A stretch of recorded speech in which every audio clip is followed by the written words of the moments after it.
Hello, chat. I think everything is good.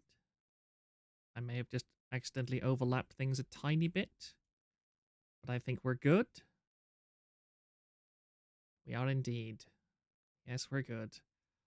Hello, everybody. It is nice to see you again. It's been a little while, I know. I appreciate everybody's patience. I've had a not so brilliant week, shall we say. Not so brilliant at all.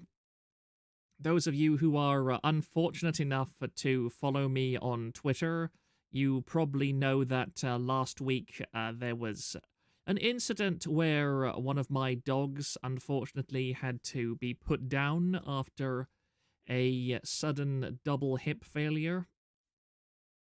And I considered doing a stream talking about him, but it was just a bit too fresh, a bit too raw. I didn't feel like doing anything on like Wednesday, Thursday, etc., even though it was a fairly free time.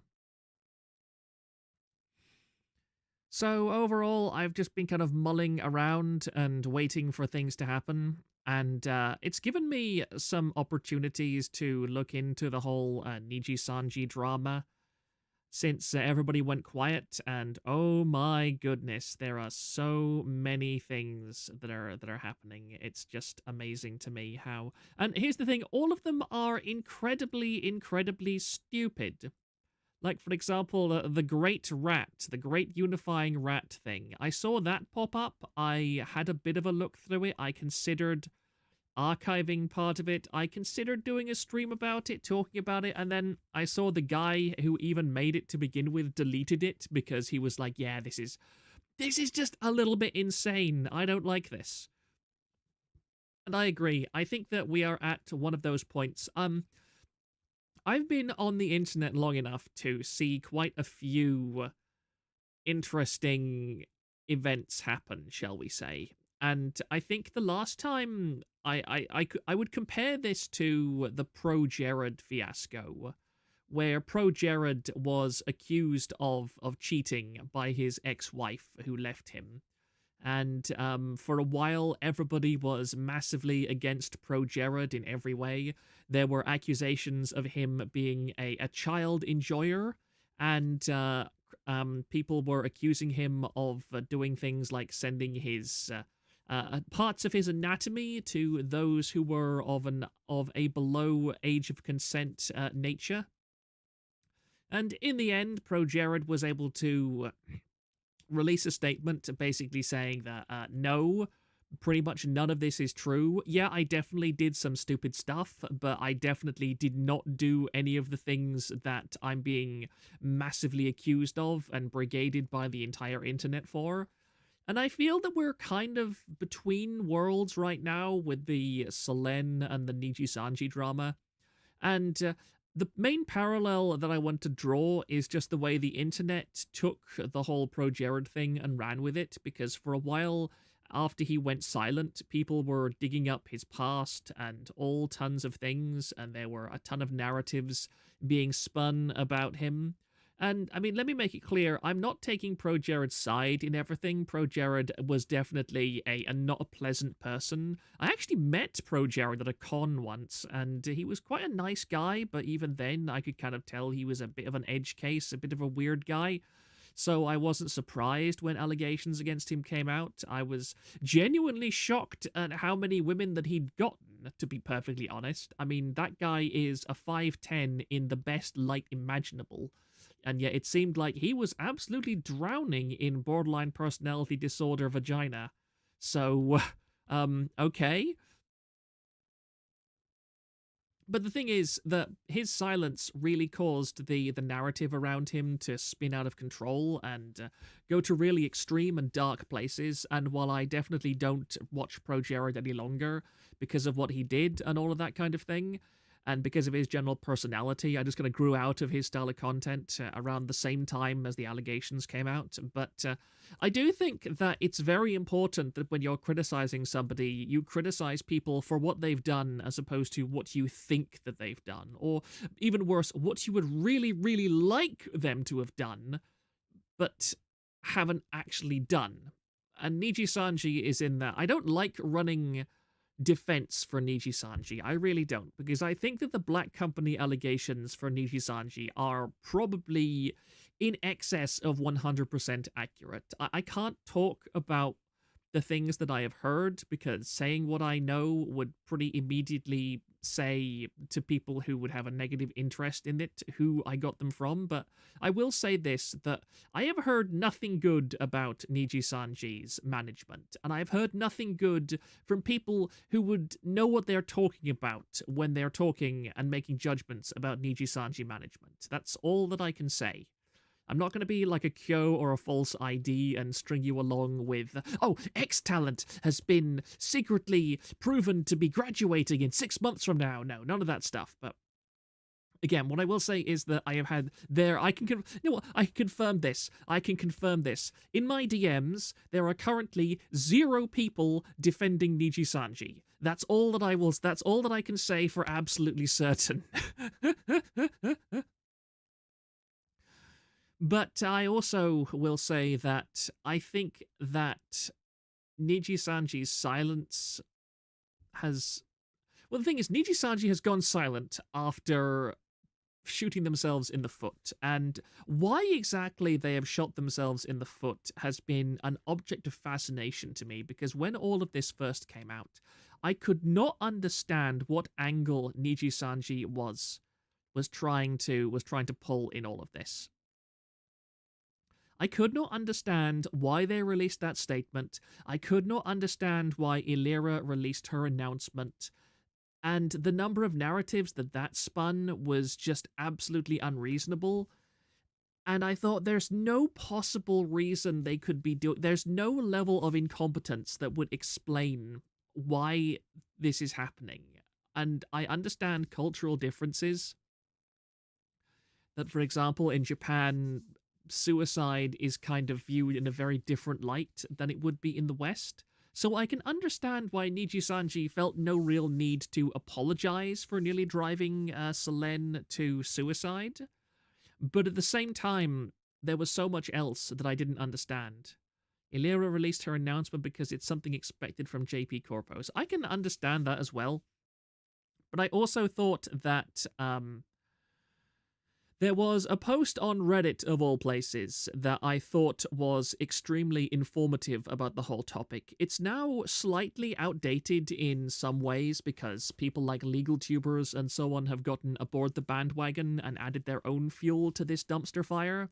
But I did think that it covered some very interesting points from a professional perspective, and I'm willing to give this this theory that this person created more credence than I would a random person on VT, because I was able to contact this person directly, and I was able to, at the very least, confirm that they know what they're talking about. Obviously, they didn't want to dox themselves to me or anything, but yeah, the comms thing. But I can confidently say that person was not just using ChatGPT to write up some weird thing. He is genuinely somebody who has the professional ability to discuss the things that he's talking about. And the thing is, because it was posted on Reddit and so on, the comms guy didn't have a Japanese business cultural perspective. No, I mean, he does in a way. Like, the stuff that he talks about, it has been borne out by some other people. And I wanted to review his statement on stream because I think a lot of people kind of glossed over it, because the problem is that, as any like major professional in that kind of industry is going to be, he talks in a way that he wrote things in a way that a lot of regular people just kind of completely misunderstood and took out of context yet again. And it really just kind of got lost in the reeds as opposed to being given the spotlight that it really deserved. So give me just a moment. Although there is actually some other things that I want to talk about first. First of all, I want to note, Oi Proctor, why can't I send supers? Do you mean super chats, as in YouTube super chats? Because I don't have the requirements yet to monetize my channel. What you can do, and I'm fascinated, if somebody could chuck me a shekel or two, because there is a Stream Elements link now down in the description of the video. I have tried to set up alerts. I have no idea how alerts work or anything like that, so hopefully alerts will work. I have alerts set up for new subscribers, and I have alerts set up for Stream Elements donations. Hopefully I have set it up in a way that does not instantly dox myself the moment somebody sends me a super chat, well, not a super chat, but the Stream Elements thing. But, I mean, for those who don't know or don't watch YouTube regular, like, YouTube monetization and Stream Elements are two completely separate things. Absolutely anyone, as far as I can tell, can set up a Stream Elements. You can be a literal one-view CCV person, and Stream Elements still lets you monetize. It does not matter. So that's how you can send super chats, or not super chats, I keep saying super chats because it's like super chats, twit bits, everyone, Twitch bits, all that stuff. All of it kind of just makes my eyes gloss over. I don't care. I'm the guy who just wants to click on something, send money, and then forget about it. I don't want to know about the technical side of things. He is officially going mask off and doing it for the money. It's so over. I mean, no, not yet. Stream Elements also doesn't take an insane cut. Yeah, I mean, from Kirsche herself. It actually works. It actually works. I can't believe it. It actually works. That is amazing to me. It actually worked without messing up. It did exactly what I wanted it to, and it didn't crash the stream or anything like that. I can't believe that. That's amazing to me. Oh yeah, that's a clip of a Bob White quail call, by the way, if anybody's wondering what the soundbite is. Is proc the new flamenco? I have almost no idea what a flamenco is. I mean, we have a twit bit on. Shut up, Zool. Shut up. What the hell is that sound? That's a female quail call, actually. That's a female quail calling for the rest of her flock. That alert is terrible, boss man. I don't care. It's my alert. I made that alert. I like it. Shut up. It's also a noise that I will instantly recognize no matter what else I'm doing. Proctor, you're kidding me. You know who Flamenco is. I very vaguely know who Flamenco is, mostly because Flamenco hangs out in Kirsche's Discord. And it's kind of hilarious because he has really kind of attached himself to Kirsche. He shows up in some of her games. I think the last time she played like Crab Game or whatever, Flamenco was a guy who played. And it's really funny to me because the only real thing I know about Flamenco is two things. I know that he has a thread on Kiwi Farms. And I know that he has, like, there's a stream clip out there of him trying to make the moves on a VTuber while in stream, and it's the most painfully awkward thing that I've ever seen in my entire life, and I think that Kirsche is just nice enough to let him enjoy his delusions of grandeur, but, I mean... He seems like a very, very sad person, honestly. A very, very sad and very, very parasocial man. Completely unlike me in every possible way. So, you know, you made that alert? You said... No, I own these... I own quail. I own Bob White quail, okay? So I just Googled, you know, what does a Bob White quail sound? And then I used Audacity to edit that into an alert noise. The subscribe one is it's a rooster crowing, which I think is on brand if I'm going to be a bird-themed... Nice. The second femboy avatar has hit the proctor.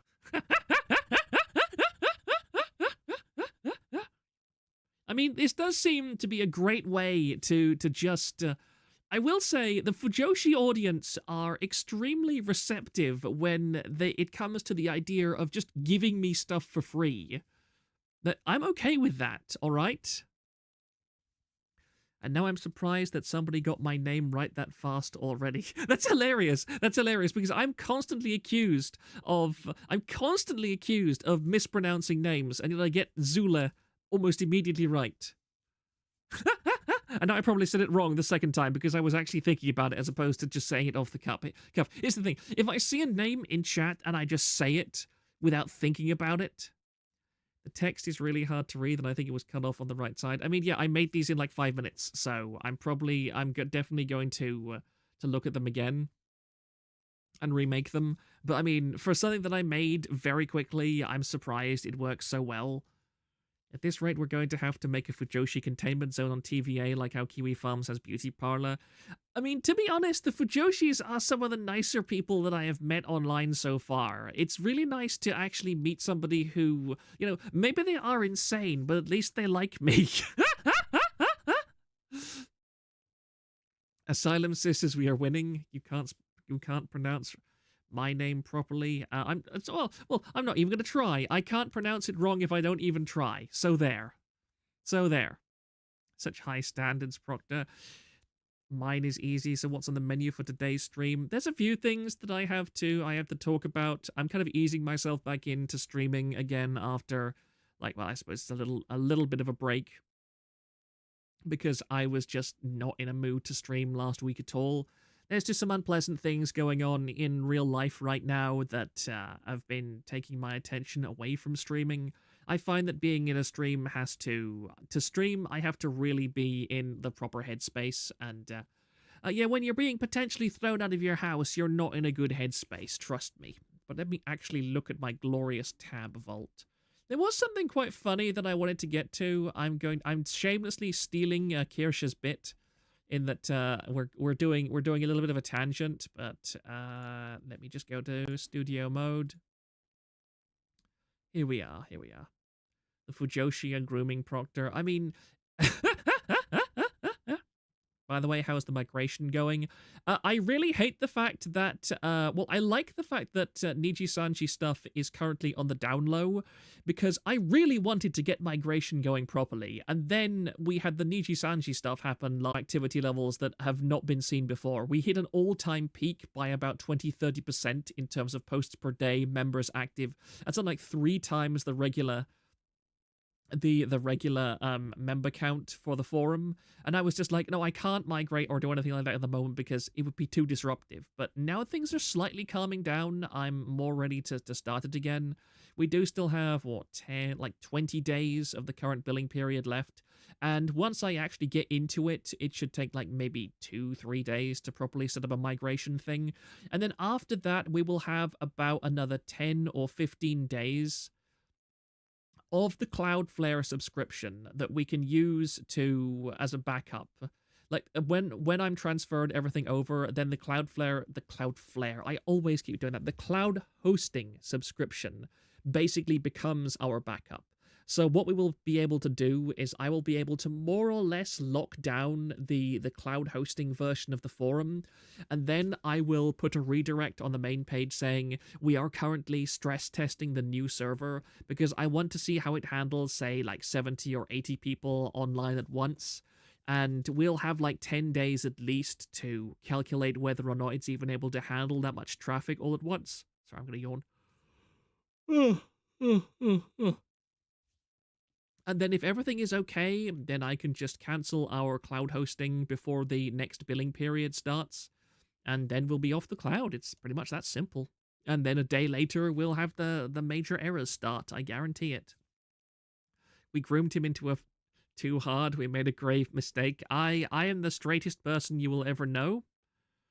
The second you start moving, something new is going to drop. I know. That's the thing. I hate it. I am actually psychologically traumatized at this point. I genuinely, unironically wonder when I go to bed what I'm going to wake up to. Watch Nijisanji do another yab right when you switch to self-hosted. Yeah? I can't wait. You just know the moment the forums goes down, something in the VTubing industry has a nuclear bomb go off.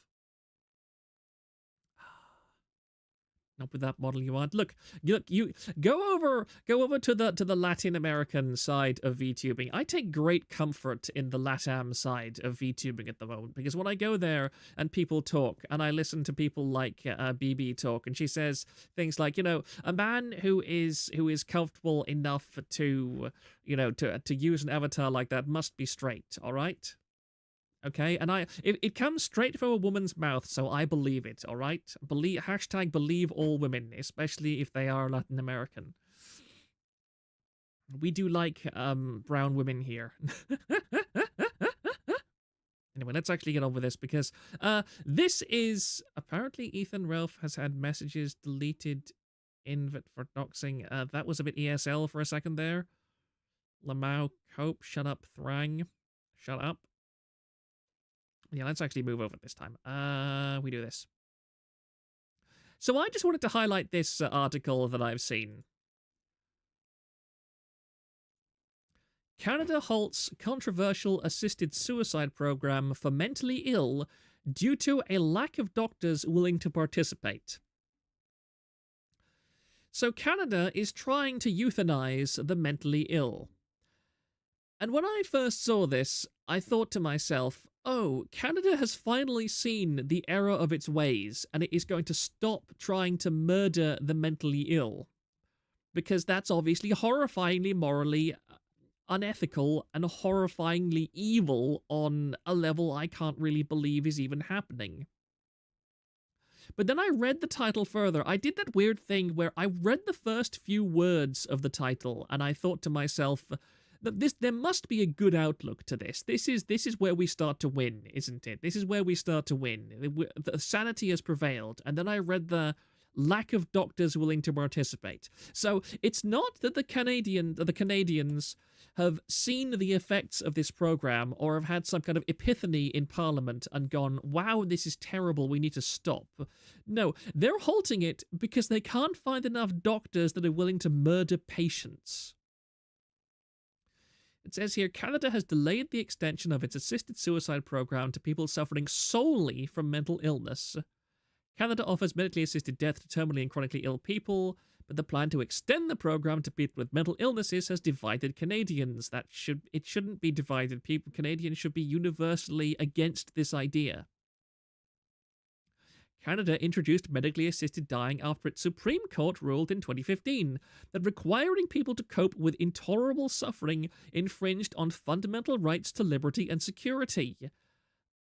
I mean, to be blunt, they can kill themselves. They don't need a doctor to do it. There are a very great many ways for people to kill themselves without needing a doctor. You can just say, if you kill yourself and you've been suffering from, have you had intolerable suffering, we're not going to do anything about it. Like, that's okay. That's fine. Then it says over 13,000 Canadians were euthanized as part of the program in 2022 alone. That's 13,000 Canadians murdered by doctors in 2022 alone. When the program was announced last year, one Conservative lawmaker charged that the Liberal government of Prime Minister Justin Trudeau is promoting a culture of death. Gee, I wonder. Have we gone too far and too fast with Canada's assisted suicide program? Yeah, maybe. Maybe you have. Will we evolve into a culture of death as the preferred option for those who suffer from mental illness, or will we choose life? Now, I think you're going to go down the route of death, personally. I mean, I'm personally, actually, on the other side of things, I'm all for it. Just expand the definition to include anyone who believes that the Liberal government in California is a good thing, or Canada, because, good grief, we've demonstrably shown that if you believe in the Canadian government, you are probably very severely mentally ill and also suffering from a very severe excess of existential suffering. Maybe you should be euthanized on those grounds. The system needs to be ready, and we need to get it right, Holland told reporters. Yet, just scrap it. It's clear from the conversations we've had that the system is not ready, and we need more time. Although the curriculum is present, although the guidelines are set, there has not been enough time to be people to be trained on them, and provinces and territories are saying their systems are not ready and need more time. Yes, it's very hard to train people to murder their fellow man for no good reason. One group in favour of medical assistance in Dying with Dignity Canada, issued a statement in reaction to the news, urging the Canadian government to provide clarity on their plan of action. For people across the country who live with treatment-resistant medical disorders, who have patiently waited for this change in Canada's MAID law, Dying with Dignity Canada is disheartened and shares the frustration of the continued exclusion, stigmatization, and discrimination based on diagnosis. You are not being excluded, discriminated, or stigmatized against if you are being told to continue living. Google, here's help. Bing, use a shotgun.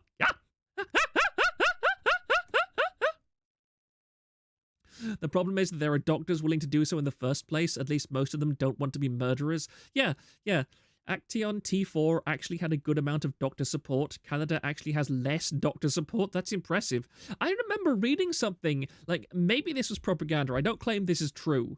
But I heard that the T4 program in Germany, like, to qualify for the T4 program in Germany, there actually had to be a minimum of something like 4 German psychologists who all independently agreed that somebody who was slated to be euthanized was incurable and that they deserved it. So basically, but in Canada, you don't even need a psychological assessment to be approved for MAID, so it is easier to kill yourself in Canada or to avail of MAID than it was for the Germans to exterminate people during the reign of the Nazis. You know, at the start anyway. That's absolutely demented.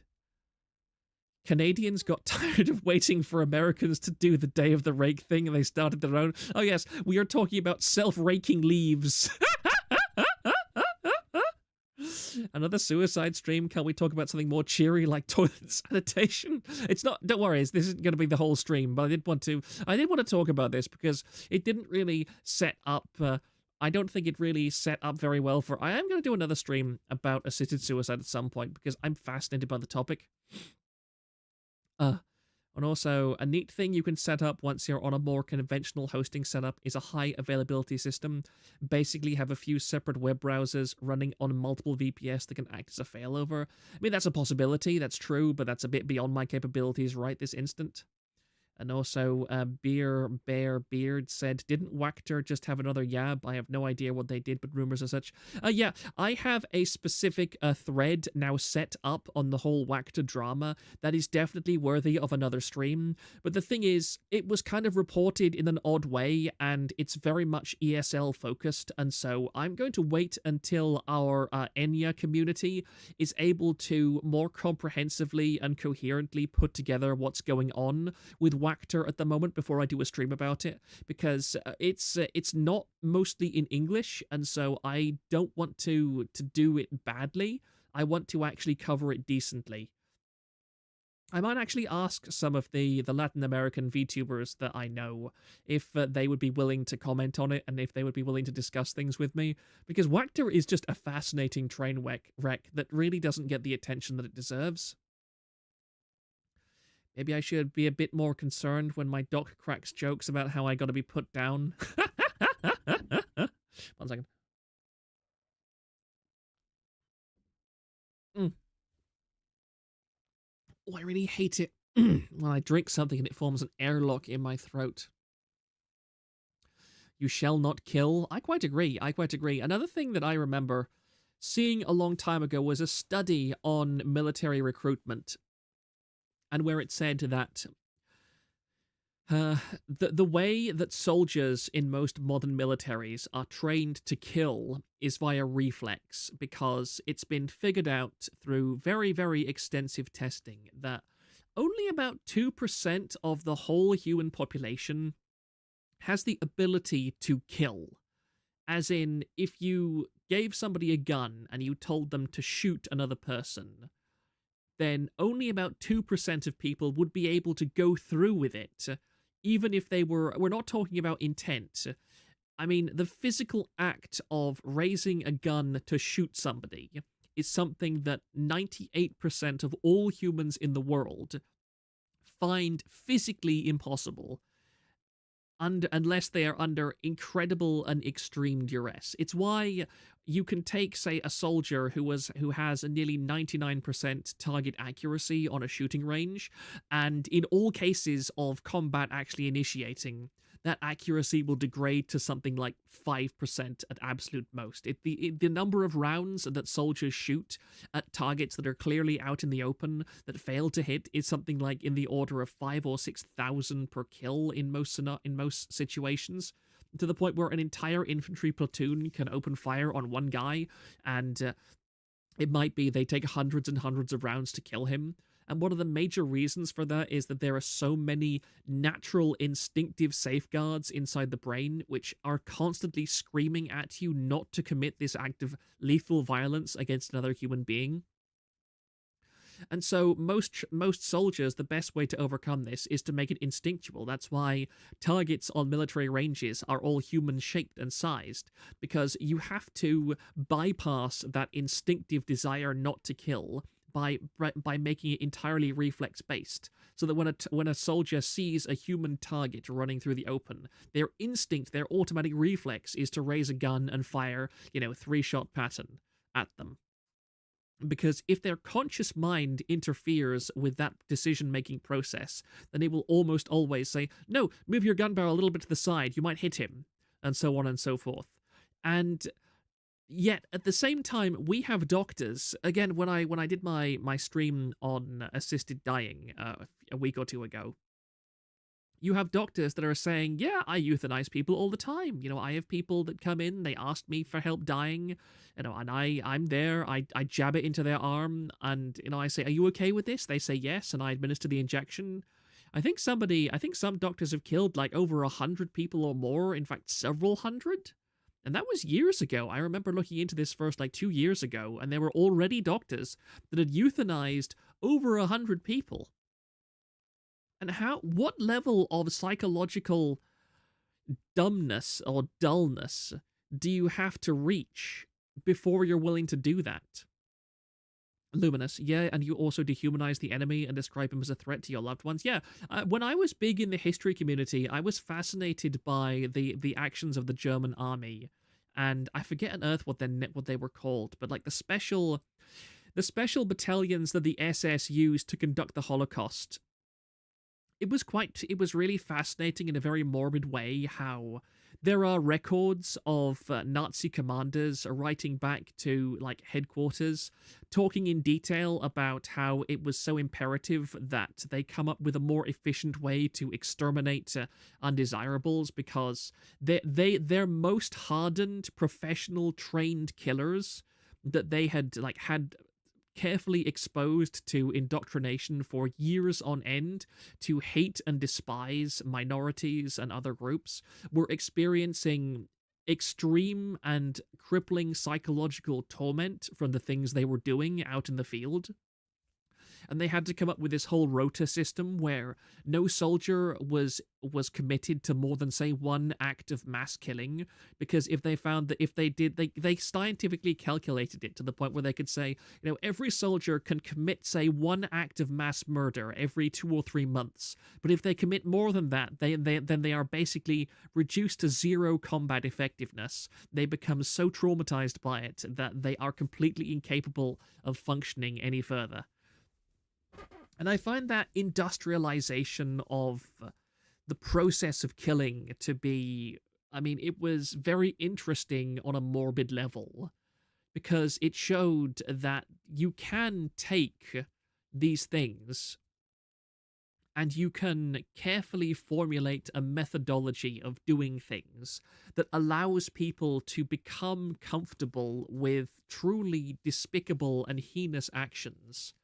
That if you can scientifically discover how much evil a person is willing to commit without mentally destroying them.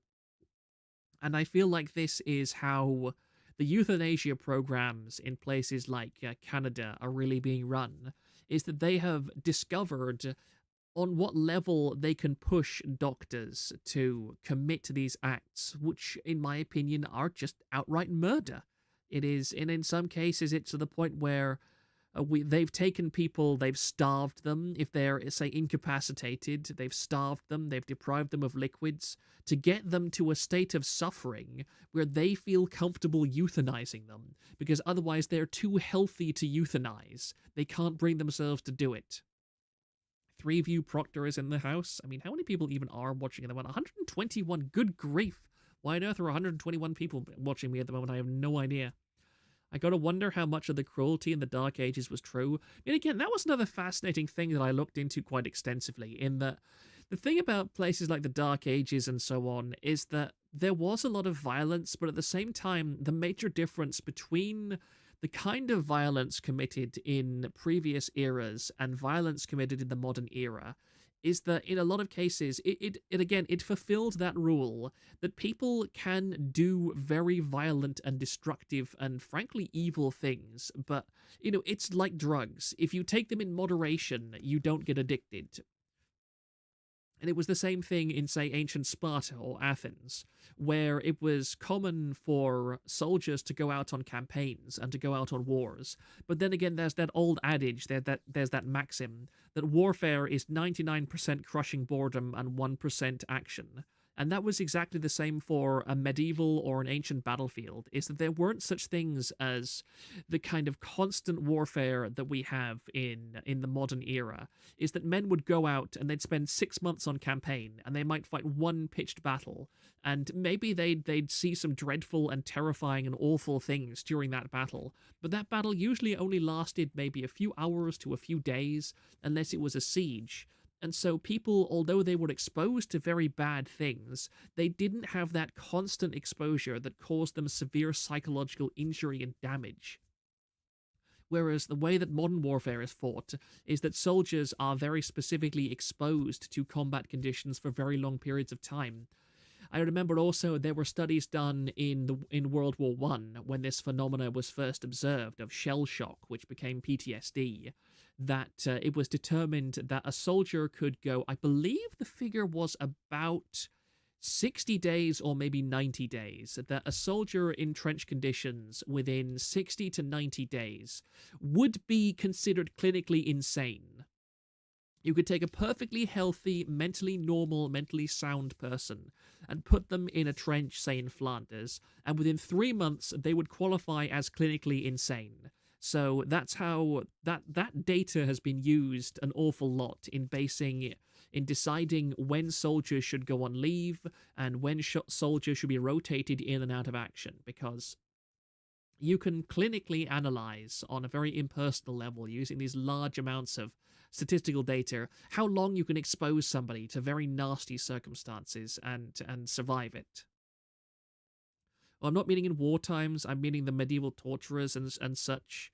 I mean, yeah, that's another question. I think that, again, but the thing is, how many medieval torturers were there? You're talking a very small number of people, and as I said when I was originally talking about this, that 2% of people, roughly, are able to do that. 2% of people are just born psychopaths or sociopaths, or on some level do not have their brains wired in the same way as ordinary people, in that when they go and are told, hey, murder this person or shoot this person, then they're able to do it. They don't have that voice inside their head that says, you are committing something that is a moral evil, that is reprehensible, and that will torment you from this point onwards. So if you think about medieval torturers and so on, like there'd be one torturer for every few thousand regular peasants and so forth.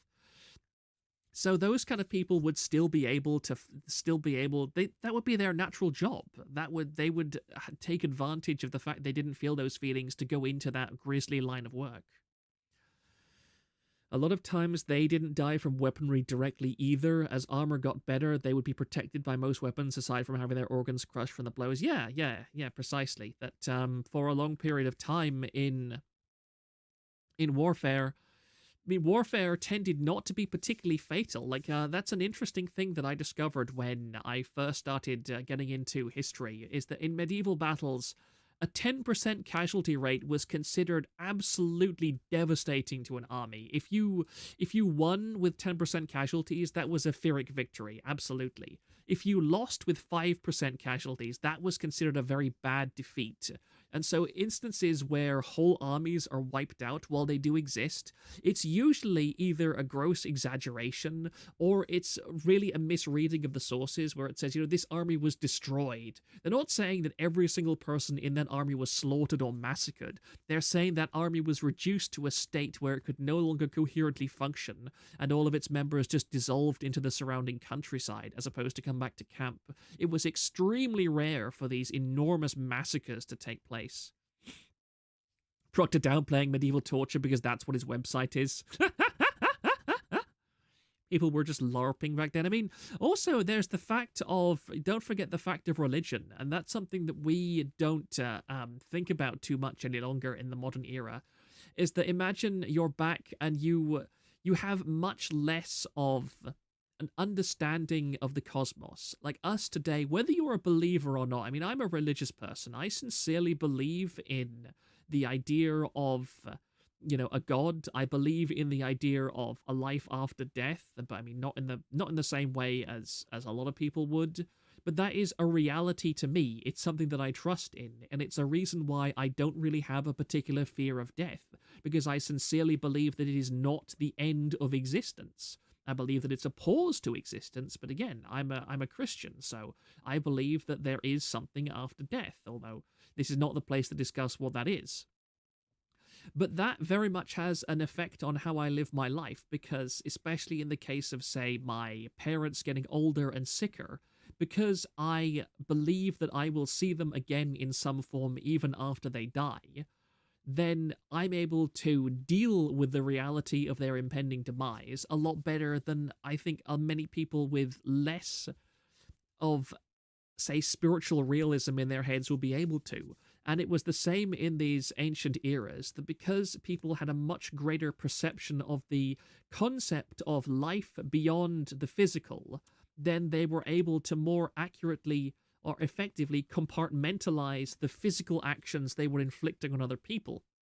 And we know that because the Crusades, for example, or the Muslim conquests, all those religiously motivated wars, they were often much bloodier than regular wars because people were able to believe that they were doing things with a higher purpose. It was also the case where in a lot of the massacres it's fascinating to look into, say, the massacres of Native Americans when the conquistadors and other people would come through their native villages and native tribes, is that often these people would be massacred if their villages were captured. But the thing was, what the conquistadors and so on would often do beforehand, before they killed anybody, they would line them up and they would baptize them. And it was only after they had baptized them that they would murder them, because their attitude was, we can't kill these people because we're damning their souls to hell, but we still want to kill them. So if we baptize them as Christians before we kill them, then we are sending their souls directly to heaven, not to hell. So we're committing much less of an evil by killing them after baptizing them than if we would just enter and murder them all. And it's these kind of psychological things that I find very interesting. And, sorry, about shell shock in World War I, they initially tried to mask it as cowardice and punishable by death to force soldiers to re-enter the meat grinder. Yeah, I know, it was, and it didn't work out. It didn't work out. I mean, even in World War II, they didn't believe in shell shock to the same degree we understand it today. That was what got, I think, George S. Patton. That's what got him off the frontline generalship, because he physically assaulted a man with shell shock right in front of reporters. I think he did something like he tried to kick the guy and physically hit him and called him like a sissy because he was experiencing uncontrollable trembles from his PTSD. But Patton was just like, nah, you're just being a coward, you're just a sissy, are you gay or something? And he did that right in front of a war correspondent, and the war correspondent was like, yeah, that's not a nice thing to do. I'm going to bring it straight back to America and put it in the tabloids. And that's what got George S. Patton off his frontline generalship duties for quite some time. Proctor is fully following in the footsteps of his Oshi with this tangent. Soon he will talk about... Shut up, Luminous. Shut up. I am not going to discuss sounding, okay? Called him a bundle of sticks. Let me just look at the comments again. Just something I thought was interesting as I've been watching Masters of the Air. The European forces were wanting to do terror strikes on each other that makes each force fight harder. Yeah, I agree. People back then were so weak getting PTSD over war. People these days are the real MVPs. They get PTSD by reading tweets. Yeah, casualties do not equal fatalities, exactly.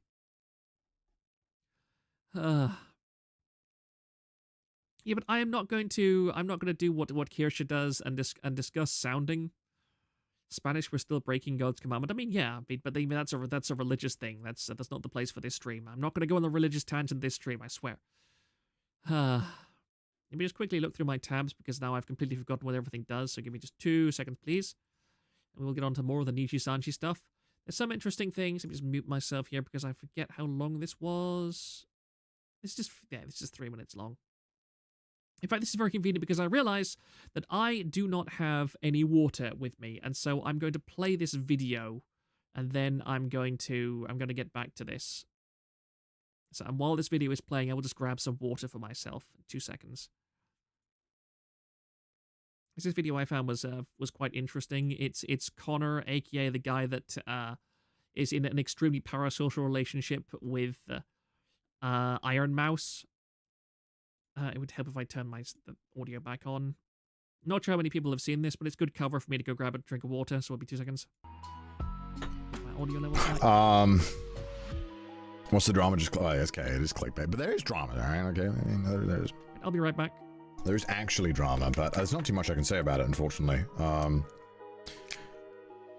Unfortunately, Japan has fantastic defamation laws that are completely stupid. So, a lot of the times, I can't talk about certain things for fear of getting sued. So, it's very frustrating. But, you know, we can talk about things in vague terms. Yeah, Japan has this brilliant legal precedent where defamation is not... in Western countries, defamation typically means you have to prove that there's some false terms being said or false statements. But in Japan, you just have to prove malice or like intent to harm. So like, for example, if I wanted to, let's say, this is real, actually this is a real one. I knew someone whose friend went to the dentist fucked up their teeth. In Japan, they reviewed it publicly on Google and said, don't, like, you know, like, don't go to this dentist, 1 star, they fucked up my teeth.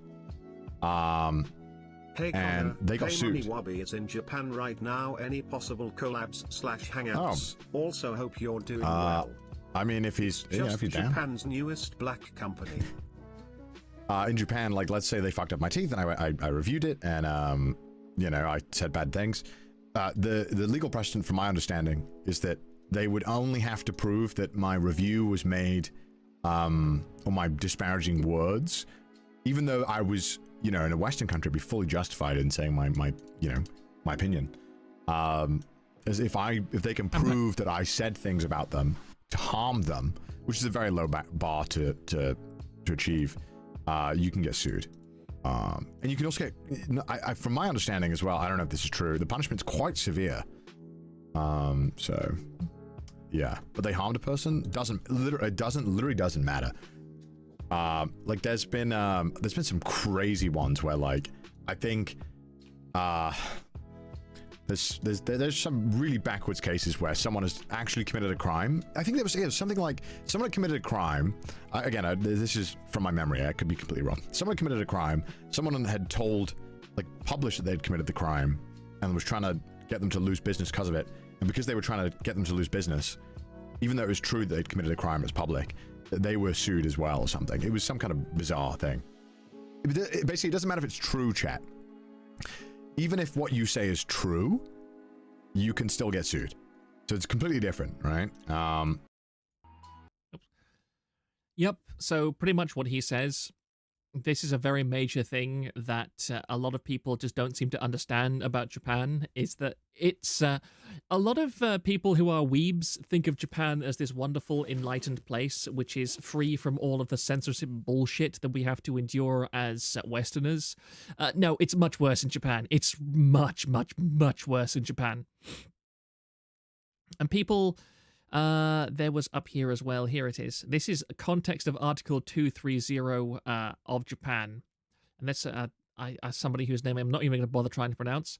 A person who defames another by publicly alleging facts shall, regardless of whether such facts are true or false, be punished by penal servitude or imprisonment not to exceed 3 years or a fine of not more than 500,000 yen. Take note of regardless of whether such facts are true or false. Basically, even telling the truth can get you arrested there because it still counts as destroying one's reputation. And that's, I think, one of the absolute major reasons. It's different people censoring you, so there is that. Yeah, I know. And I remember also, it's similar in Taiwan, too. How are you supposed to deal with issues then? You don't. There are no issues. You just listen to your elders and you listen to your betters. Strictly through legal channels. No, you don't understand. You're not elderly enough to make decisions, okay? And this is one of the things that I've seen about when I talk to the Asians in the Discord. Trying to understand the Asian mindset is truly difficult because... to them, seniority is just about everything. I mean, I talk to people like, say, Empraise in the Discord, or even like Dena, who aren't even Japanese. They're, Southeast Asians. I think they're both Filipino, or I think. I can't quite remember. It all kind of blends together in my head. But they say things like, my parents ask me to do these things, and I do them. And my reaction is, well, just don't do it. And they say, what? That's not an option. We just do it. We don't have a choice. And that sentiment is reflected throughout Japanese culture. In the Japanese culture, seniority matters above all other things. That if a person is senior to you in rank, then questioning them as a younger person is, even if they are wrong, even if they are demonstrably wrong, then the fact that you are a younger person means your opinion is automatically invalid. It doesn't matter whether you are right or not. They are older than you, therefore they are correct. Funny enough, Ivanito made a Niji Sucks video while he was in Japan. I mean, yeah. You can critique things in Japan. It's not as if you can magically not say anything bad about a company or whatever.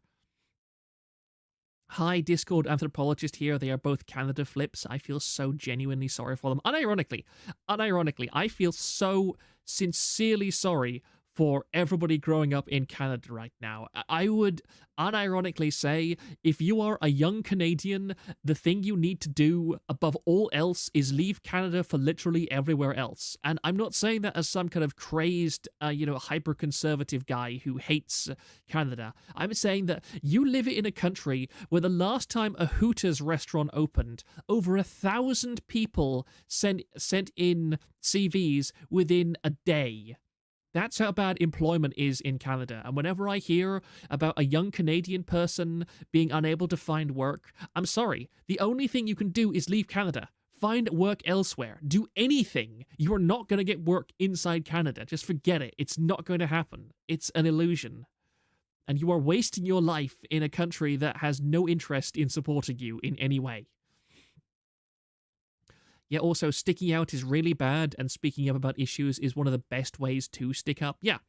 It's just like how in Kirsch's stream, Poltfan was brought on, and something that he said was very amusing, is that he was talking about Nijisanji's public hiring practices, And some people in the West had looked at their hiring practices and had gone, oh, this is a terrible company. It's a dreadful company. Look, they're hiring all of these interns fresh out of school to moderate Nijisanji content. And their only requirements is like conversational English, which is like them being able to say, hi, how are you, etc. This is terrible. This is surely a sign of a black company that doesn't do anything for its employees. And Pultfan, who is a professional who is active in Japan, who has a lot of knowledge of Japanese business culture, he came on and he said, "No, this is you don't understand. This is completely and totally normal. These people are being hired straight out of high school and paid next to nothing because this is their entry into the company. Every Japanese company works like this. You hire at the absolute lowest rung, but then you are expected to be loyal to that company for decades, and you are supposed to slowly ascend the ranks up and up until you have a senior position. Everybody in the company will probably have started at this level, unless they are, an entrepreneur or a professional businessman who is independently wealthy and is starting out as a CEO." So just 1 second, I need to massively blow my nose. And the thing is that Japanese companies will have these entry-level positions open that could be very easily replaced by automation. That an awful lot of these systems are run by people whose jobs could be literally done by one person who had experience with Microsoft Excel. But that's not how Japanese works. VTuber seems the popular choice for all the Asian Canadian broads. I mean, yeah, it's if only they were easier to give money to. If only they were easy to actually give money to. I'm still trying to bully Denna into accepting money for the kind of stuff that she draws, because she is an unironically talented artist, but trying to get her to accept money is very, very awkward. And I really wish that I could do it. Still... Some companies have the loud Westerner that is the one who gets tasked with telling the higher-ups that they are effing up. Yeah, and I think that Nijisanji absolutely needs that. I think that, again, I believe that there is merit in the Japanese system, that the Japanese corporate system, when it works, I mean, you see how it works. It produced products that were unequaled in the West. I mean, I remember Louis Rossmann, he was talking about, like, Sony cameras recently, and he was saying that Sony cameras are the only cameras left in the entire world where he can go on their website and he can find a detailed schematic of every single piece in a Sony camera, and he can find out the number order. He can send off a specific order for specific parts inside the camera for home repair, and he knows that they will always work, so that he can take a camera from like the 1970s and they still stock spare parts for it, and they still have perfect diagrams for it for every product they make. And you don't get that in the West. You don't get that at all. Don't pay them in money, pay them in BL dojinshis. That's the only currency they accept. Oh, hello. Oh, hello, Denna. How are you? I'm going to bully you until you set up a business PayPal, okay, so that I can actually send you money. You are going to make a proper Stream Elements one day. I'm going to make you, okay? This is a promise. And I expect everyone else who watches her stream to remind her of that too. Because it's not difficult. It's not complicated. I was able to do it in like a day.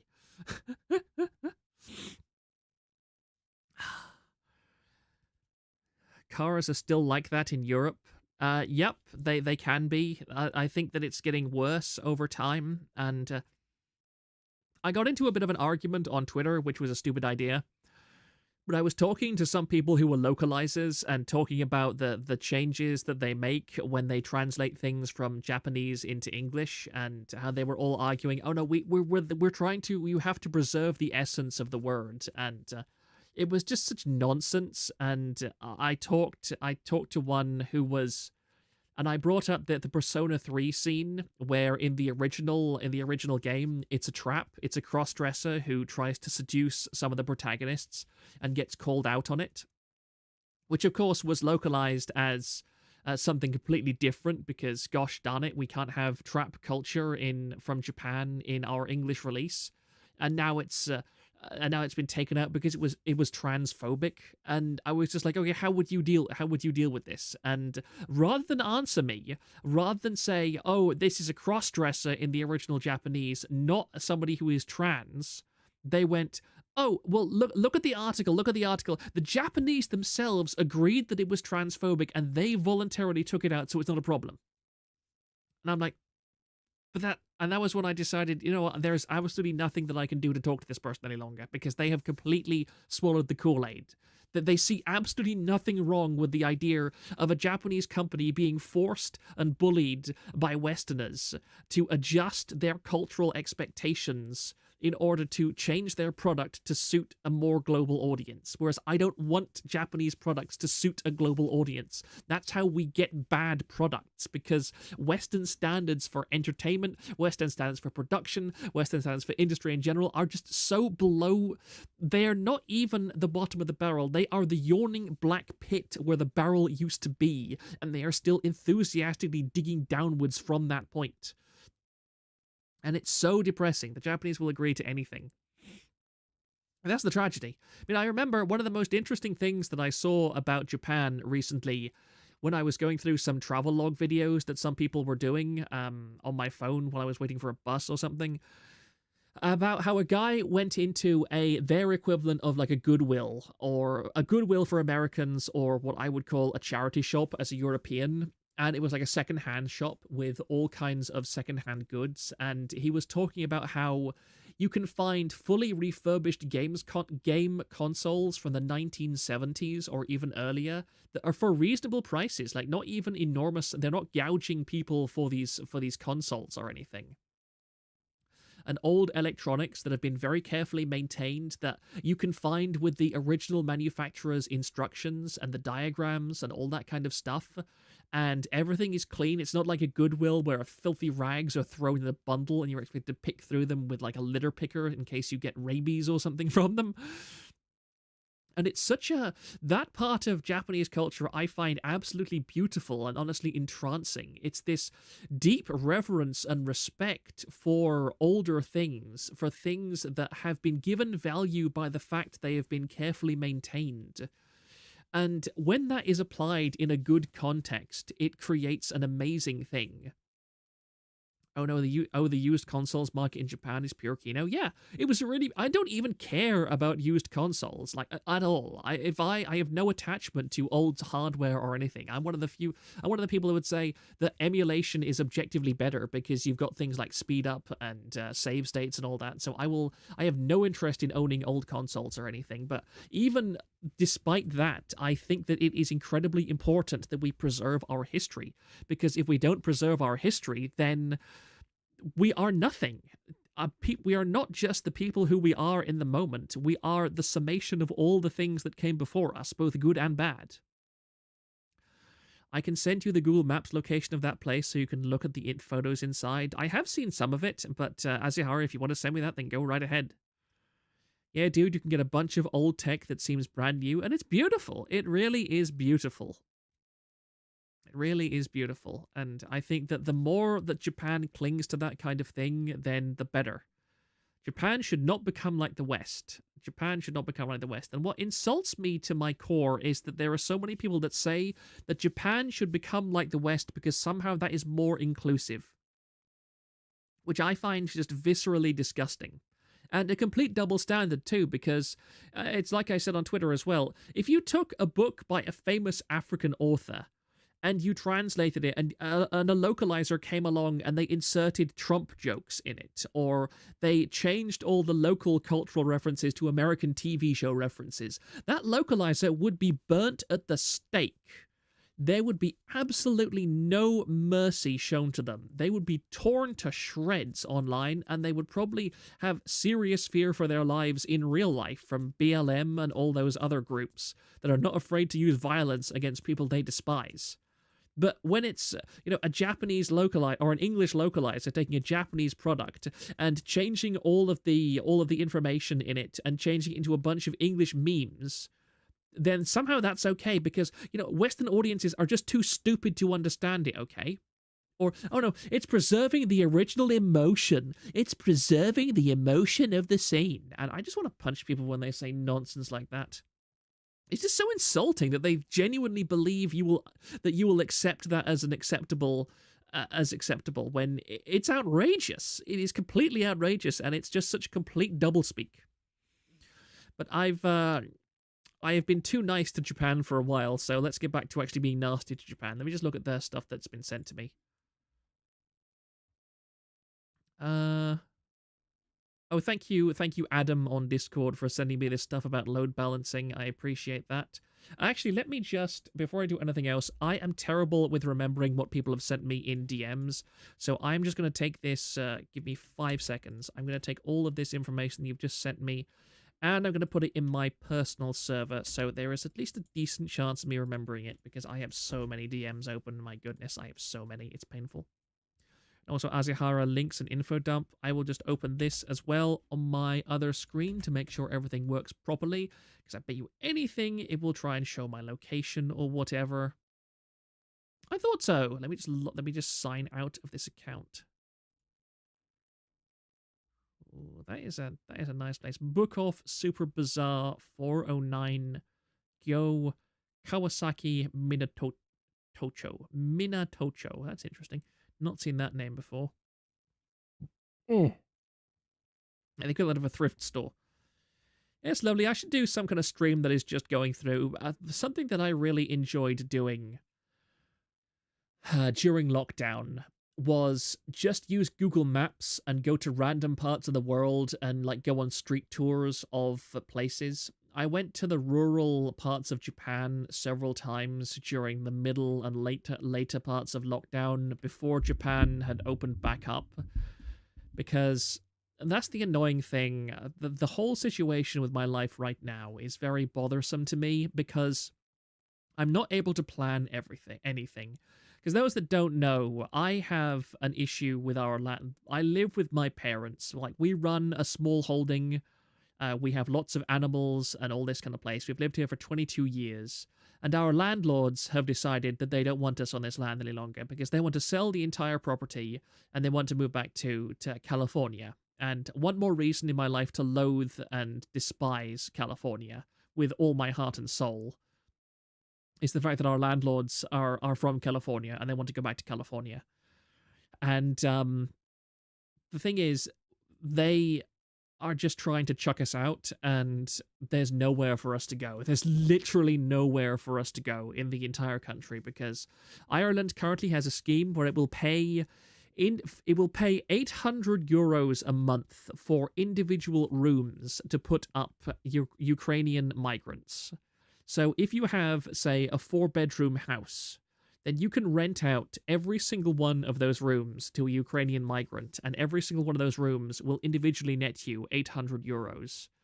And the average rent in Ireland is something like 1,500 euros a month. And that is completely unaffordable for my parents, because they're both elderly and they're both at retirement age, and they rely on their pensions. And what has annoyed me a tremendous amount is that this has just completely prevented me from, me most affected. I don't want to sound selfish, but I really wanted to visit Japan either this year or the next year. But I can't do anything at the moment because I have to stay home. I have to take care of my parents, and I have to make sure that they don't get thrown out of this place. I have to. In March, they get back. I'm contacting a solicitor at some point to discuss matters with them because we're fairly certain that our landlords have committed multiple breaches of the rules to try and throw us out. The notice they served us is completely invalid, for one thing. It is quite probable they have not even registered our property in accordance with the newest laws regarding rental standards and so on. So I think we have a very good case against them that will buy us extra time, but it's the uncertainty of everything. Before all this, I was very much a proponent of renting over purchasing, whereas now I would say I completely understand all the people out there who are barely getting by and are yet still looking to go on a mortgage to buy a place, because I think that security is completely essential. I never want to be in a position in my life where my entire future can be thrown upside down at the whim of another person who is just like, I don't care what your life is like, I just want you out for my own convenience. I mean,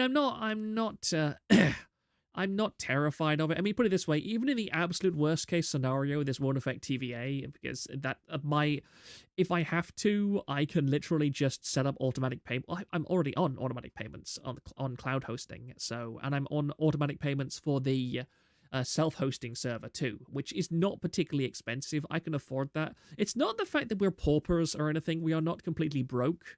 In a way, it would be better if we had no money whatsoever, because if we had no money whatsoever, we could turn to, like, the welfare state, which is unironically very good in Ireland. Like, I have immense amounts of respect for the level that the Irish government is willing to go to support people who are down on their luck.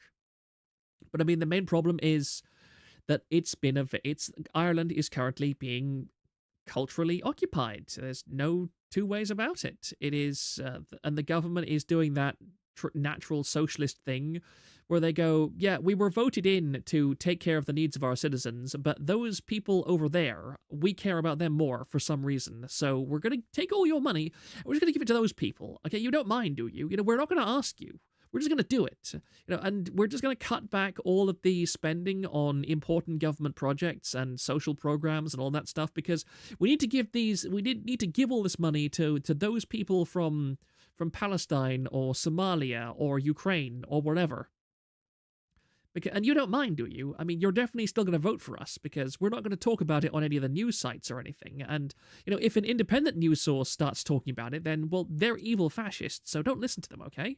Don't listen to the evil fascists that are questioning little things on, like, why are all the schooling programs going to the pot? And, why are all the social services and programs getting no money at all? Like, don't listen, don't ask questions, don't notice things. Please don't notice things.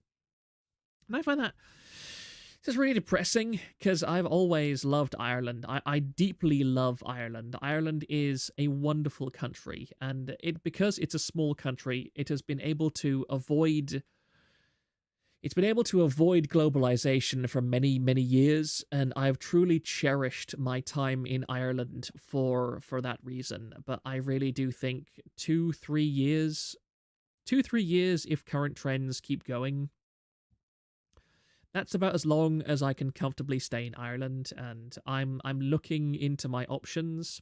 I have to stay in Ireland as long as my parents are alive, because obviously they need me, but when I am free from my parental obligations, which I don't consider a burden because I deeply love my parents. I have a very strong relationship with both my parents, so I don't begrudge them any of my time. They gave me 30 years of patience and indulgence that I desperately needed to grow into a semi-functional adult, and I more than owe them my respect and my attention in their old age. So I'm not looking to run away, but I really don't think my livelihood will live in Ireland after my parents are gone. That's how it is, and it's a real shame. It's a real shame. Ireland is a wonderful place to be if you're rich, but then again, I suppose you can say that about absolutely any part of the world.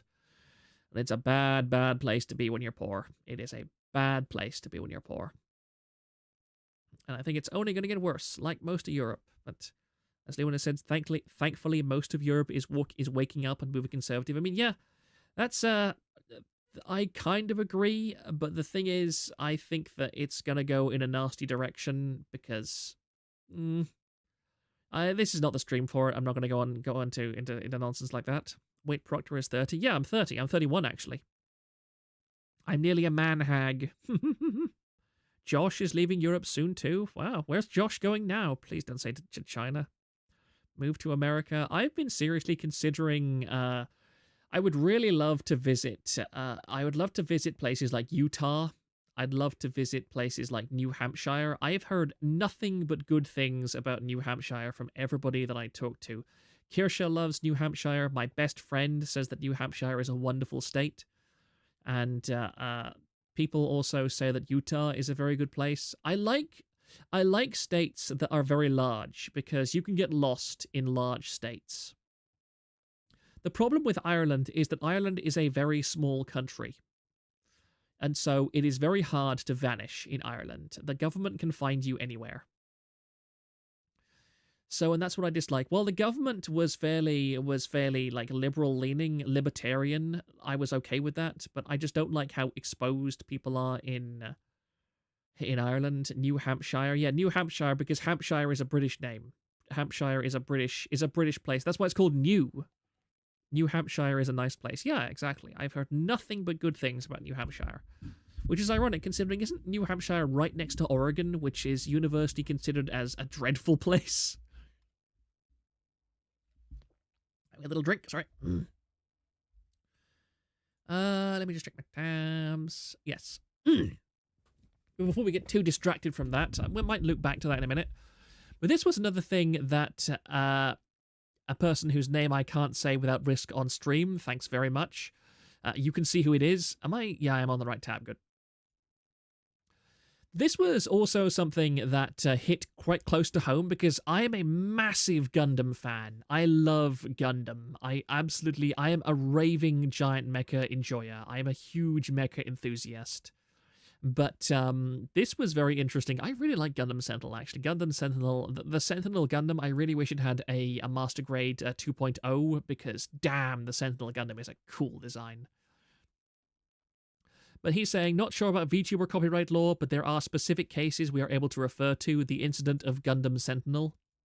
Important quote, while model graphics would hold the rights to the story, characters, and mobile units, that is, the Gundams and other mecha, Bandai would have the sole copyright of releasing its models. So, basically, Bandai, under normal circumstances, would be, I think it's Sunrise now, I think that this would be before Bandai and Sunrise formally incorporated together and became one company. So Bandai would normally, with Gundam, have complete intellectual copyright of all material related to one of its products. Although even then, it's funny, there was another case with that, but I forget, that's another thing, I won't touch on that just yet. It's a Gundam novel where the main company Bandai designed and sold the Gundam plastic model kit, while the magazine company wrote the side stories of this novel. After the novel ended, Bandai had a fallout with model graphics, so it resulted in a complicated copyright issue. Bandai owns the mecha design, but Model Graphics owns the story and character design.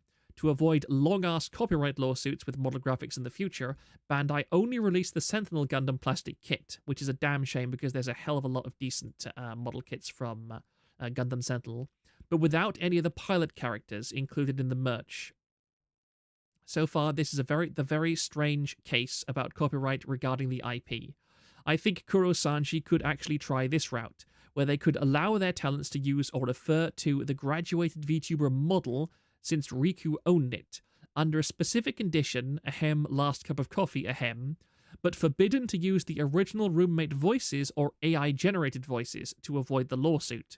However, I guess Riku is too lazy, or Kurosanji managements are a bunch of unpleasant people, hence resulting in Doki almost doing a backflip.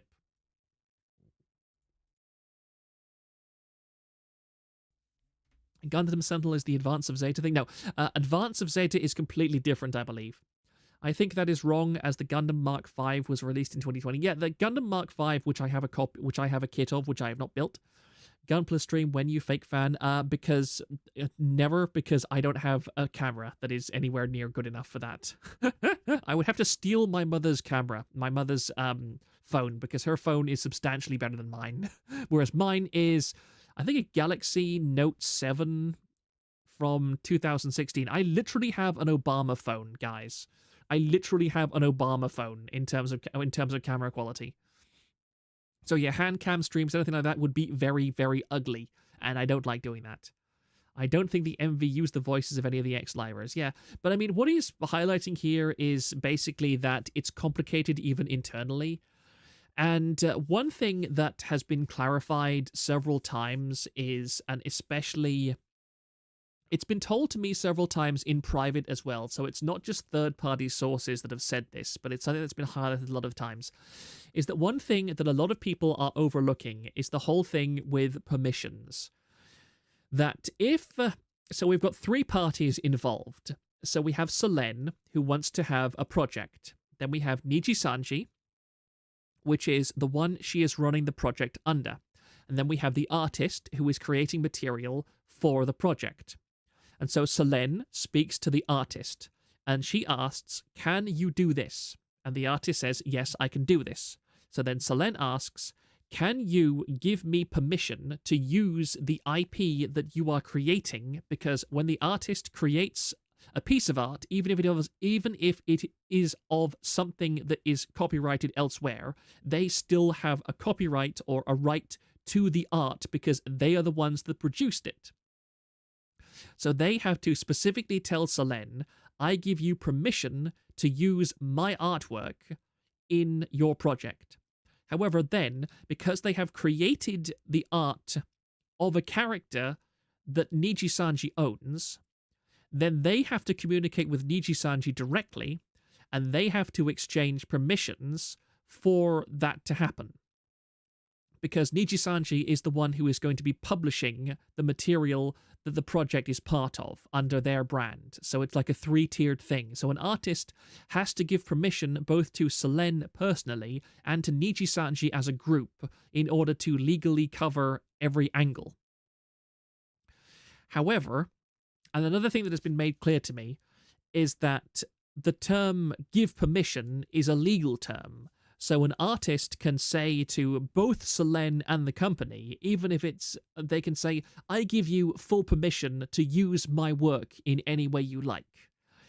And the thing is that there's a difference between that permission and legal permission. They can say that all they like, but until they've put it in a signed legal document, then it is not legally binding.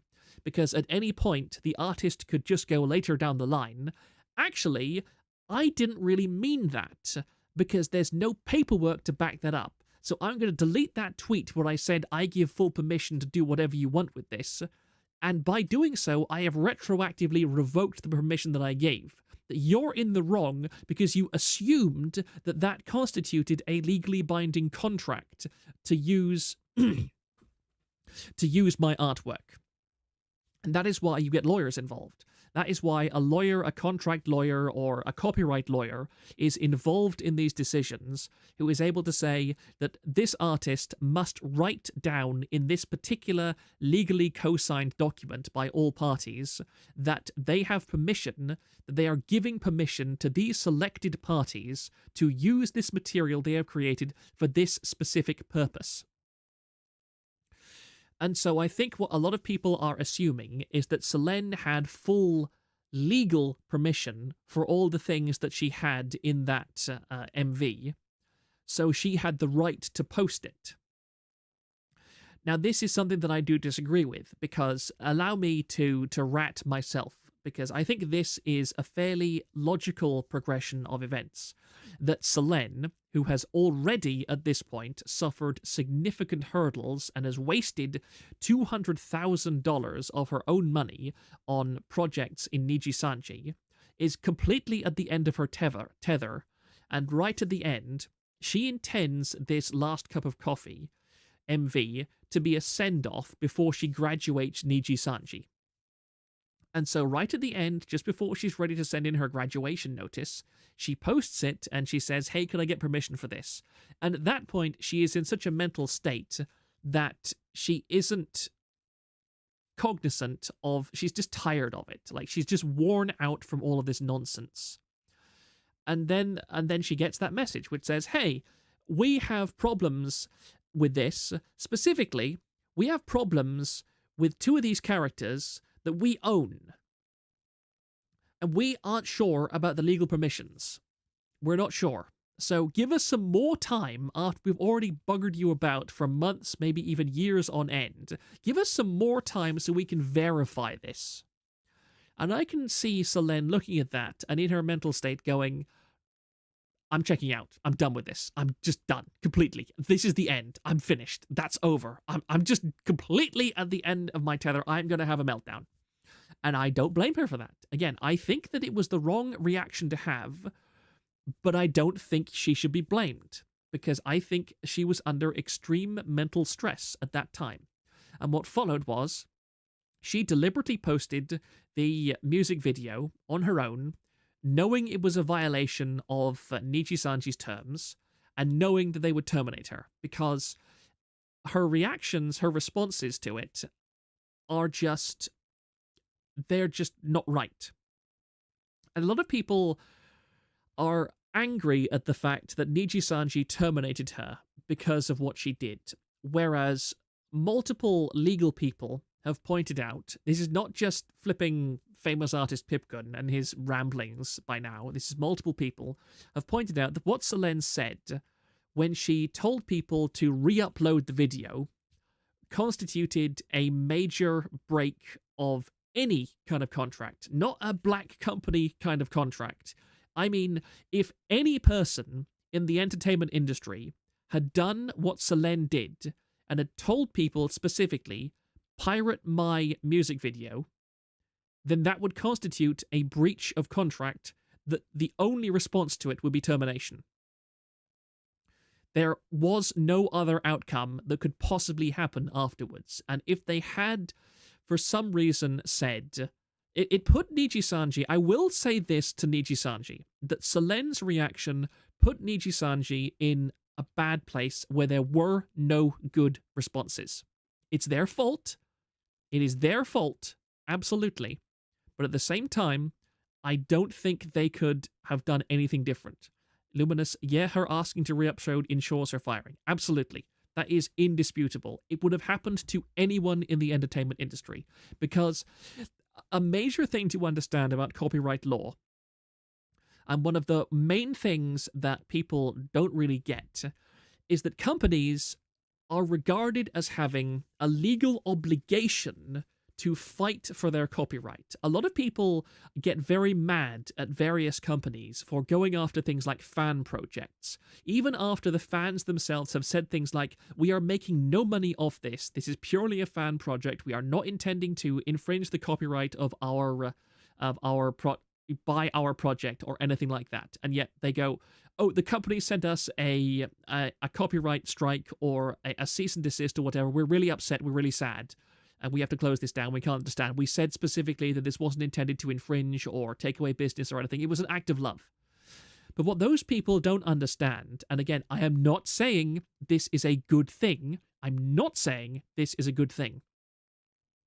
But legally, if the company is taken to court over their copyright, and one of their rivals or one of the defendants says, actually, this company it does not have a track record of defending its copyright because they have allowed these instances of people to violate their copyright under these premises, then the court can then say, this company has demonstrated an inadequate commitment to defending its copyright and therefore has lost the legal right to that copyright because it has demonstrated it doesn't care any longer, basically.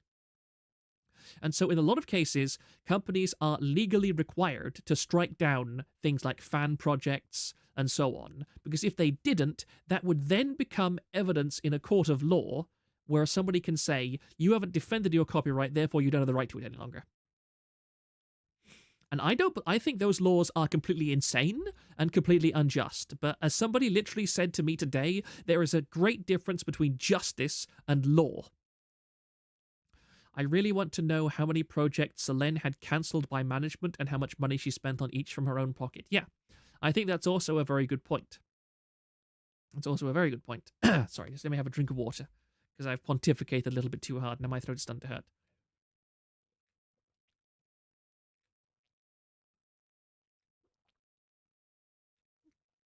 That's better.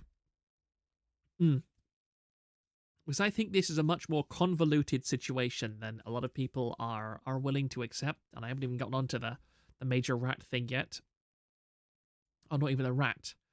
And I've just realized I don't actually have the tab open. Give me 1 second, because every single time I try and open a Reddit post, it tries to dox me by showing all my alternate Google accounts, so give me 1 moment, please. Well, we know she spent a total of roughly 200,000, right? So what if I let squatters stay on my property? Do I no longer own it? IP law is weird. I mean, that's ironic. That's funny, because in various countries, adverse possession is actually a thing that I believe in the United States it is 20 years. And there was a case recently in England where somebody occupied a property and did it up by themselves and treated it as their own. And then they claimed that it was theirs because they had lived in it for many years. And the court sided with them because they said the original owner has demonstrated no interest in this property in the 20 years since it has been occupied by this squatter. They have made no effort to dislodge this squatter, and they do not even know this squatter was there. So we rule that there is insufficient evidence that the original owner has a vested interest in this property, and so for the squatter who has an invested interest in it because they've done it up, they've repaired the building, they have maintained the land, etc., they have more of an interest in this property than the original owner, and they gave the property rights to the squatter. Here, a few people took over some government land and they basically have ownership of it. Yeah. Well, the thing about adverse possession is that it actually operates on a similar principle to this IP law that I was just talking about, is that adverse possession for land works in the way that you can't just sit on the land and say, I'm not leaving.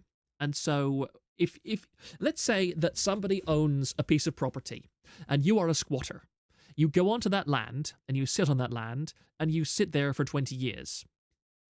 Now, if the owner, at any point, goes to that land, sees that you're squatting on it, and says, get off my land, and you say no, then if you then go to court and say, I've been sitting on this land for 20 years, I want this land, then the original owner can go, no, I've tried to get you off this land, you don't own it. Sorry, 1 second. Oh, pardon me. Then the court will 100% of the time, in a sane society, mind you, will say, no, squatter, you're in the wrong, get off this land, because the owner is actively trying to remove you. Adverse possession only works if, for a very long period of time, you as the original property owner, have demonstrated no interest whatsoever in getting the person off the land that they are squatting on. If, for example, at 9, in fact, it's been pointed out, like I've literally watched whole video essays about this, talking about this adverse possession thing. If somebody builds a building on your land and lives there for 19 years and 350 days, and on day 319 years and 351 days, you enter the property and you say to that squatter, get off my land, then that squatter immediately loses any attempts at adverse possession. Because it doesn't matter if it's 1 day or 1 hour before the 20-year time limit. If you have come onto that property and demonstrated you still want that property, then the squatter's ability to claim adverse possession automatically fails. It's only if the court can prove beyond any reasonable doubt that you have literally neglected the property to the point you do not even know that the squatter exists on your land, that you can claim adverse possession on that property as a squatter. Parents used to own some buildings. We had a squatter, and it was so hard to get rid of them when they turned the flat they occupied into a pigsty. Yeah. But I mean, in that case, Luminous, there would, again, in a sane society, adverse possession would never apply to that case because you are proactively trying to get that squatter out. Adverse possession only applies if there is no evidence whatsoever that the original owner of the land has tried to remove the squatter under any circumstances. In Germany, squatters' rights is a big problem since anarchists occupy pigsties to be demolished and then you can't evict them. Yeah, I mean, again, when I said a sane society, I think that these laws have been weaponized in a lot of cases and people have been allowed to get away with things where they literally shouldn't. But a lot of people were kind of getting very angry and upset that the guy in England had been able to take control of this property away from its original owner But I was just like, no, I don't agree. Because, again, this guy fulfilled all the requirements of adverse possession. He lived in this house. He lived in it for a very extended period of time. He treated it as his own. He poured thousands and thousands of dollars of his own money into restoring this property. The original owner did not even know he was in occupancy because he was living in another part of the country. He never visited the property. He never made any effort to legally understand that it was his property. And the property was not even registered in his name. It was just left in trust and so on. So I'm sorry, that guy deserved to lose his property because he made zero effort whatsoever over decades and decades to exert any kind of control over it. Wait, this is not the Nintendo Direct / leave. I see the reasoning, TBH, but is the IP thing really like neglecting a plot of land for 20 years? It's the same general principle, is that the principle behind both cases is that the key factor in deciding whether IP law is relevant is whether or not the IP owner is attempting to actively enforce his copyright, because it prevents people from doing things like, say, copywriting. You know, when about a decade or so ago, there were things like the Fine brothers, they tried to copyright the word react. The Fine brothers tried to copyright the word react on YouTube so that nobody else could make a video with the word react in the title without giving them royalties or without their permission. And that, of course, was thrown out because obviously the judge immediately saw it was completely physically impossible for, on the one hand, for the Fine Bros to exert control over that copyright. It was too broad, it was too general, so they would never be in a position where they could demonstrate ownership of that copyright, because the ability of people to violate that copyright would be so effortless and so simple, there was no point in them copywriting it. So to have copyright over something, you both need to have ownership of it and demonstrate a consistent and regular ability to maintain control over it. Whereas if the copyright is completely beyond your ability to control, then a judge can just say, you don't have the right to this anymore because it's completely beyond your control to even enforce. Now, you can argue whether that is correct, whether that is just or whatever, but that's basically how I understand it. Again, I'm not a legal professional, but from many years of passively consuming copyright-related content, that is my understanding of it. Fine Bros became irrelevant or lost fame because of that. Yeah, exactly. It was a cynical move and a cowardly move, and they deserve to fail because of it. But that's the kind of situation that we're more or less dealing with here. We've covered that, so. And also, this was quite an amusing thing. The remaining Nijisanji talents, there was a post made a little while ago documenting how many had just not come back from hiatus yet. I believe that Rosami has not said anything or done anything since the termination event. Whereas people like Enna Alouette are doing streams again, but it's for members only, and look at this. Only subscribers of 13 weeks or longer can send messages. And there are already people going, oh wait, there are people that we used to know in this community who are no longer part of this community. So Nijisanji is very much seeing a major backlash on all levels, that even regulars of other streamers are just leaving. They are no longer in chat or anything like that. Give me just 1 second. Oh, I see. That's what people are doing. There we go. I can't believe I still haven't opened this stupid thing on Reddit. Give me... I keep getting distracted by all of these tangents. No, I do not want to look at lesbians. Thank you very much, history. Where is it? Here it is. Right, I am on... Yes, I am on just chatting. Let's turn off studio mode for a second. It's quite funny, I was looking at my metrics recently. It quite entertains me because there's another VTuber that I follow on who has about something like many thousands of followers. And I looked at their YouTube channel, and they have something like 90,000 followers, but their videos, they're still a constant content creator. Like they haven't gone on a long hiatus or anything, but their videos get an average of like 900 views from 90,000 followers. I'm currently on 520 subscribers. No, a bit more than that, like 560 or so. And yeah, I currently have... yeah, my CCV has gone down a little bit. I'm still at 3 view. I'm still 108 concurrents. Did you see what Enna said in her membership stream around the time this drama first dropped? I did. I don't really remember it, I'm afraid. She did basically say something along the lines of, don't go digging for the truth, you won't find it, which turned an awful lot of people against her overnight. Oh, wow, that was a spicy thing. I also like how concurrent viewers on... I need to post this in the Discord because it's just hilarious and ridiculous. Does this change anything? No, it doesn't. Okay, this doesn't dox me or anything. I'll just put this in the Discord, in the cafeteria channel for amusing people. This is what I see on my screen right now, which is hilarious. Concurrent viewers in one hand, 99. Concurrent viewers in another hand, 112. Which is right? I don't know. Armored glass cannon, what do you say? Some anon believe Rosemi will leave in February 23rd.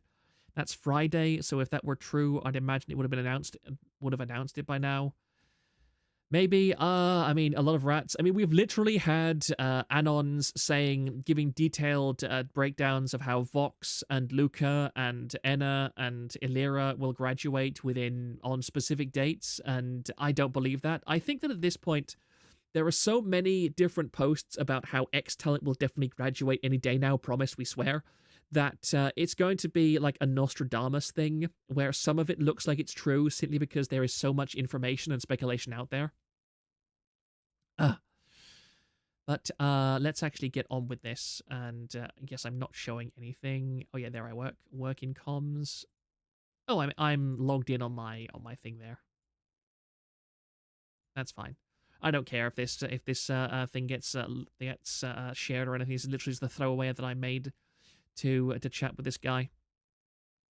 Give me 1 second because this is a very long document, and my god, I am not going to.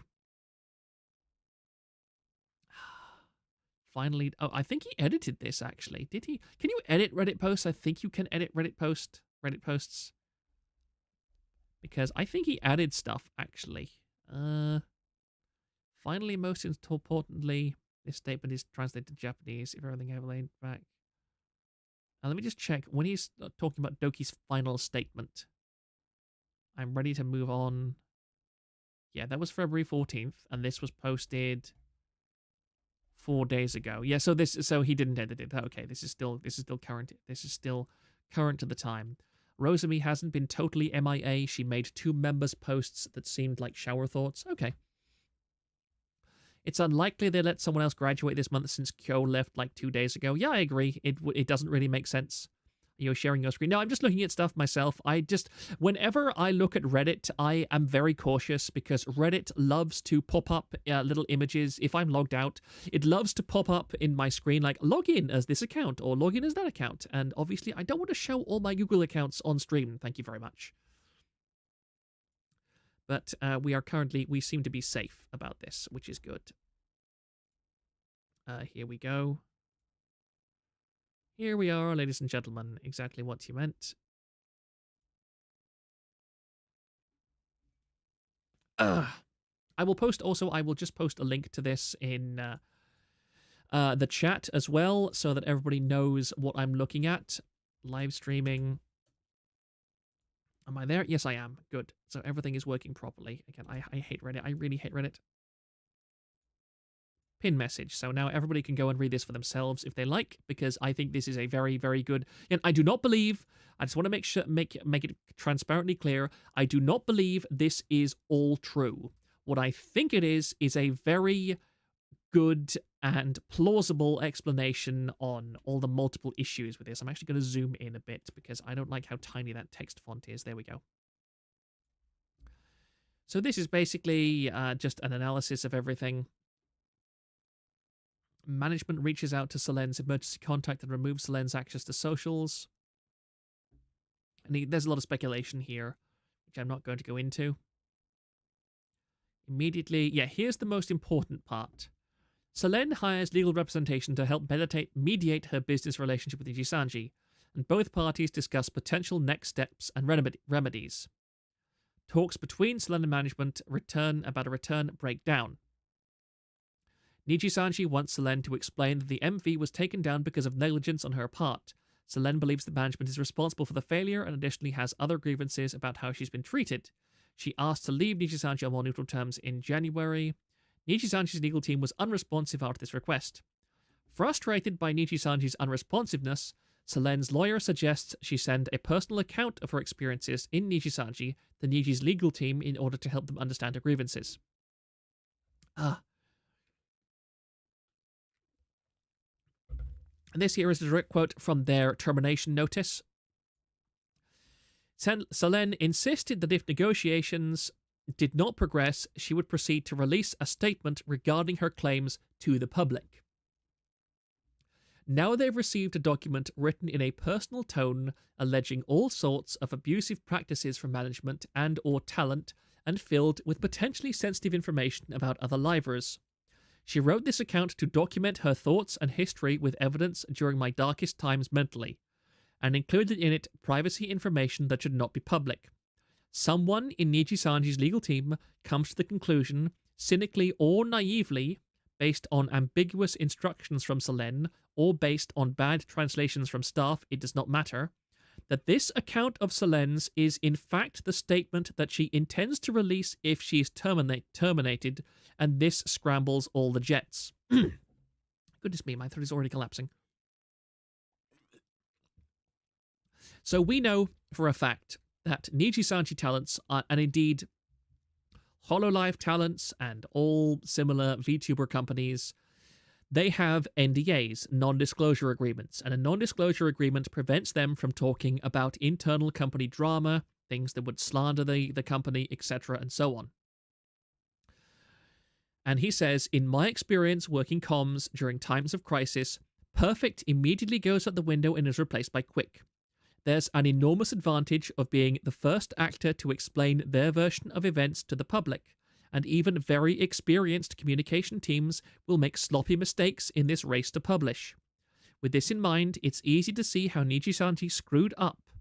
Remember, Niji's legal team has already been given notice of Selene's intent to publish a statement if negotiations fall apart, and presumably has already advised her legal representation about potential risks that come with violations of an NDA.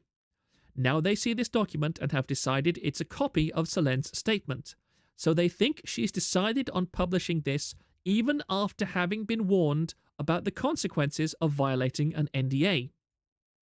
Comms likely is not party to any of this communication, but they are given a copy of the statement itself and they're told, legal says Selene intends to publish this.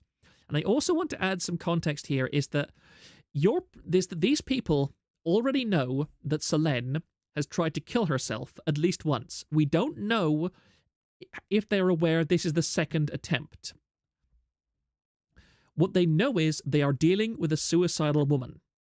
And so I can fully believe that they think that Selene is in a mental state where she no longer cares about an NDA, that she is willing to go just nuclear on the entire company. So I can believe that Nijisanji was under the impression that Selene intended to violate her NDA and produce a detailed statement concerning all of the things that she accuses Nijisanji of doing. Do they know? I don't think legally they are allowed to know. What do you mean by that? Who do you mean by they, Luminous, precisely? Well, what's the context there? Anyway, I'll just continue in the meantime.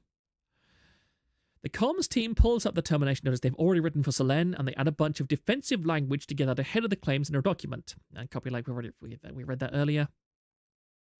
This makes no sense unless the communications professional writing it expects the claims raised by Selene Tatsuki to be available for public consumption in the near future. This solves the mystery of why did Nijisanji allude to bullying from talents when Doki did not.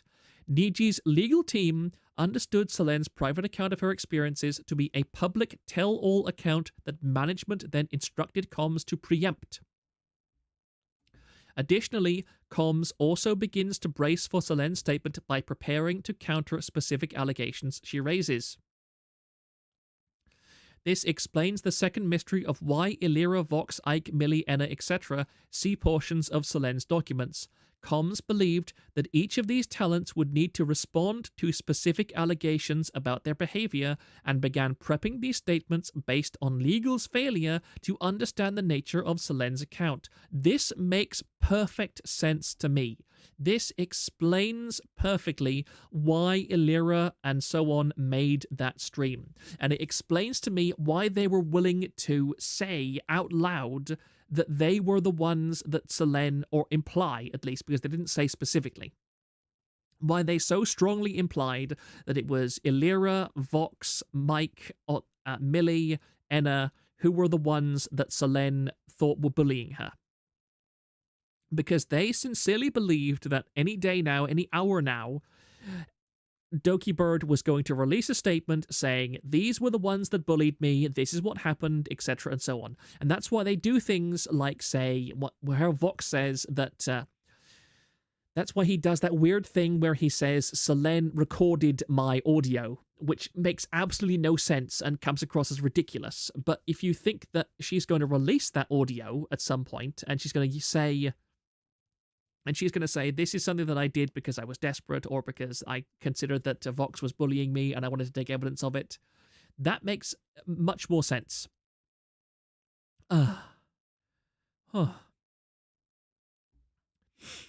Within an hour of Nijisanji's termination of Solen Tatsuki, Dokibird rises from the ashes and publishes a prepared statement that's obviously been checked by her legal representation.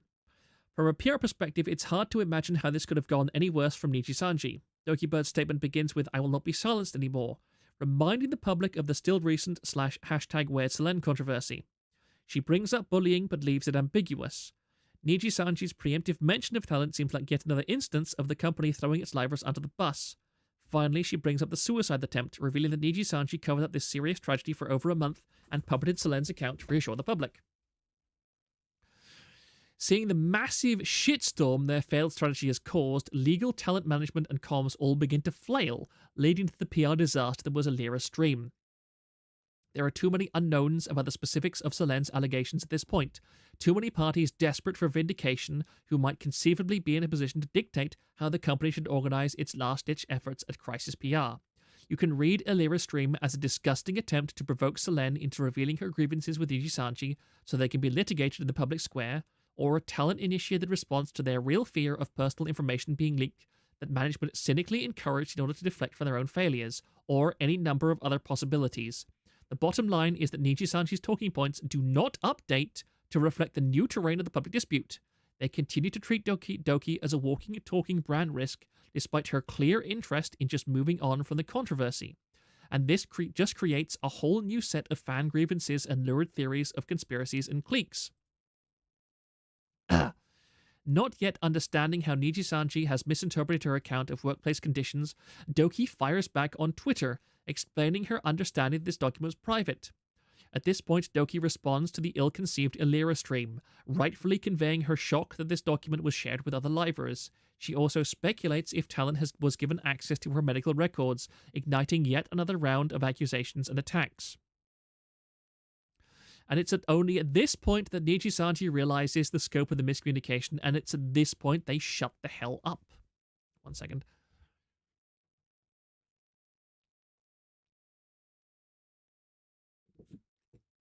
I don't think Niji can just share sensitive medical info about Solen to every part of its company. This Reddit guy is really relying on legal dropping their spaghetti when handed a standard legal document. Yeah, but the thing is, what he points out repeatedly is that the translation issues are a very real thing, and this is something that other legal guys who have talked about this stream, this stuff, have discussed as well. In that there are multiple chances for communication failures, and this is another thing that is an issue with the whole Solen's permissions thing, because people can have thought very seriously that they had given proper permission in one language, and it was translated differently in another language.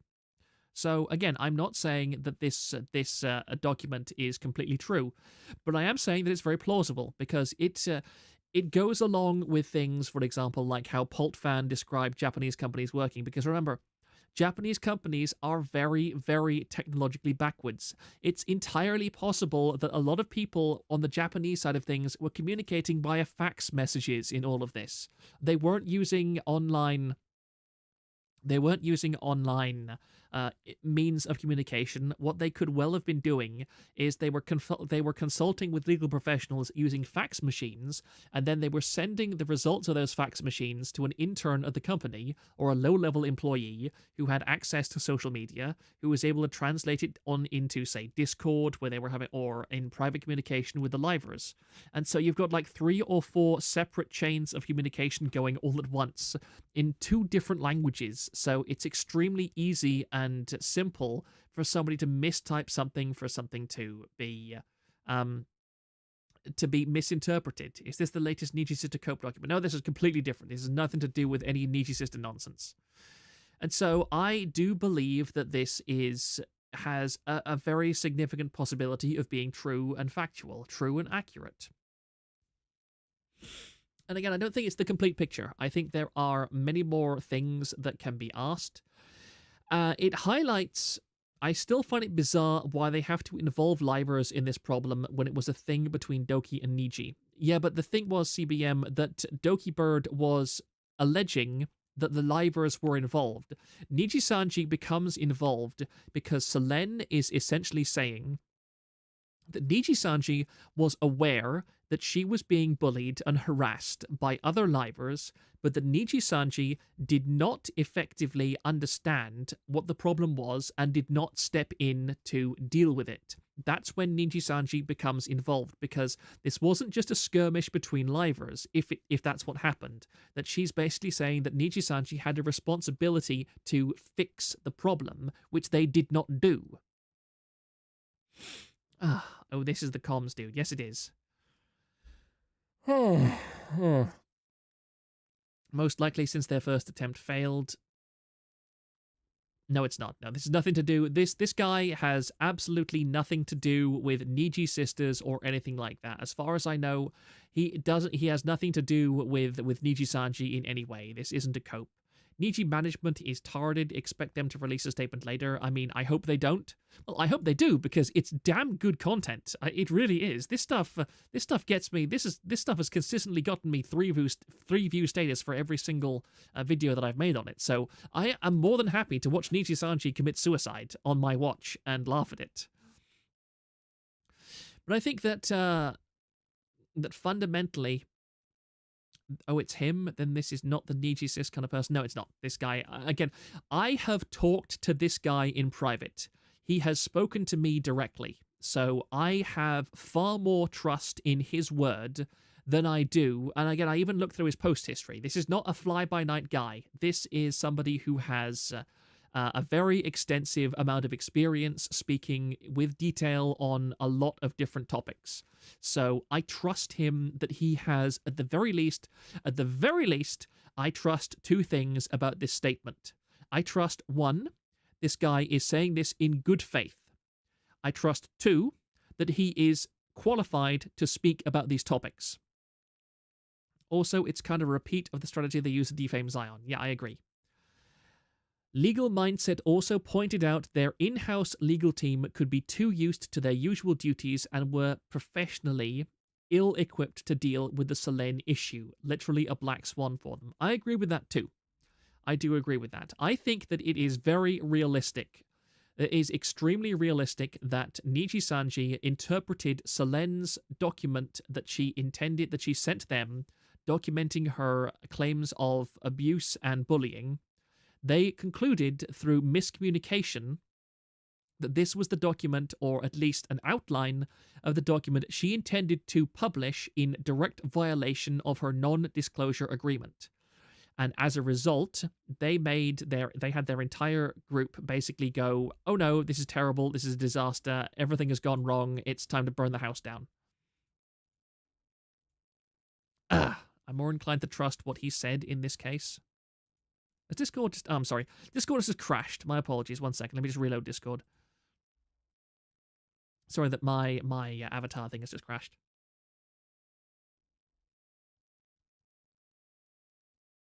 One secondo. Let me just make sure the beep doesn't happen when I log back in. Don't know why that happens sometimes. Just occasionally, I use Better Discord, which is absolutely incredible. I love Better Discord. I think that everybody should have Better Discord installed, but it is very annoying. It sometimes just does not work for no apparent reason. Niji stock ended at 0 yesterday. Niji stock's not recovering fast. Yeah, I agree. They're really not recovering very fast at all. Come on, Fuji, why are you not working? Come on, reactive. So annoying. Let me just open my reactive thing. Reactive Fuji Tech. Is it? Come on, come back. Log in with Discord. Why do you log me out the Discord? Oh, great. That's so annoying. I'm sorry. Give me just 2 seconds, guys. It's asking me to relog into my Discord account. Oh, no, it's back. We're good. We're good. It's working. Oh, good. I don't have to do that because that would be very annoying. My apologies. My apologies. Minor issue. Yeah, I think that this was an epic cock-up between two radically different cultures.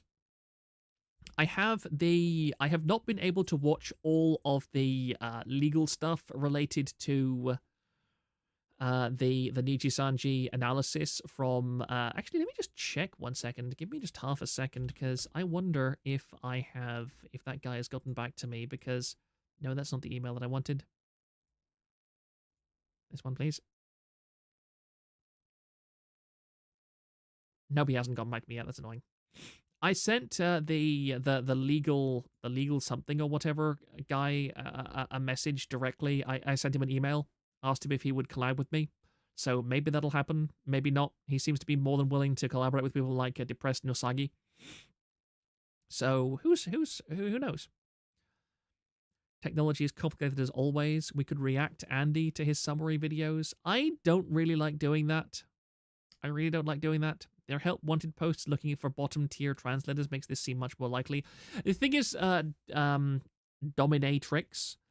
that those are kind of a red herring, because as people who are more understanding of Japanese business habits than I am have illustrated in different streams, in different streams, like, for example, Kirsch's stream, briefly, that the way that Nijisanji is hiring people is standard within the Japanese industry. Is that they specifically hire people on very low levels and very low wages, because they will then promote those people as they gain experience and as they gain understanding of the company. So Japanese companies tend to not hire people who are extremely highly complicated, because highly qualified, because they are expected to learn on the job. Runkle is primarily a self-defense lawyer. I can't fully remember what his specialty is. Yeah, those hiring posts are really getting taken out of context. Precisely. I think an awful lot of stuff has been taken out of context simply because it is the way that it is. Ugh, pardon me. I'm not going to repeat that thrang on stream. Legal Matters stream was very thorough. I've already read that. I forget. But yeah, I mean, if somebody has there were some timestamps that I thought were interesting, so we can look at those, but I'm not going to do like a full React stream to it, because I feel that's basically just mining for content instead of adding anything. Because again, I'm not a legal person, so there's nothing that I could do but put my personal opinion into it, and there's like 3 or 4 people that have already done that, and I really don't like to do it, because I don't want to feel like a whore. I really don't want to feel like a whore. I really, really don't. I do not want to feel as if I'm literally just reacting and creating reaction content to this stuff for the sake of doing so, because that's not how I want to be. And here is Zool's summary of it. Exactly. Japanese lawyers do not have an ethical duty of confidentiality. An attorney cannot be asked to testify against their client in a criminal investigation. Everything else can. With this level of control, be closer to employ under Canadian law. JP law, it might still be under contractor. Points out that they're the little loophole by having the liver share the information and not Nijisanji, but they are still liable because while they are giving it to the liver, they are acting as Nijisanji's agent in this. That was the last part. Yeah, but this part was quite interesting, because this is another thing that people have been really getting their panties in a twist over, is that there is a lot of people were saying, sorry, another drink of water. Oh, an awful lot of people were saying that because Doki Bird lives in Canada, she benefits from Canadian employment laws, which give her various specific protections, which give her legal backing in this case. And immediately after people pointed this out, a load of Niji sisters and Nijisanji Defense Force people jumped on them and said, no, the Japanese system is totally and completely different. That she has no protections under Japanese law whatsoever. You're making this up. She will win nothing, etc. However, since then, people like this Legal Matters guy have gone on and they've analyzed it, and they've pointed out that this is in fact wrong, is that Japanese law is very similar to Canadian law in these cases. That the same kind of protections that Doki Bird is eligible for under Canadian employment law also applies under Japanese law. And it is also ambiguous whether she counts as an employee or a contractor. Until that is fully clarified from the source, nobody can really say with certainty whether Doki Bird or Aliver would not be would be an employee or a contractor. And even if she was a contractor, that doesn't simply void all the protections she has under the law. Luminous, people don't understand that just because something is written in a contract doesn't make it enforceable. You cannot make someone break the law via contract. Precisely. Oh. Do you hate how much I'm belching at the moment? That's really annoying. I'm trying not to do it on stream because that's disgusting. 1 second.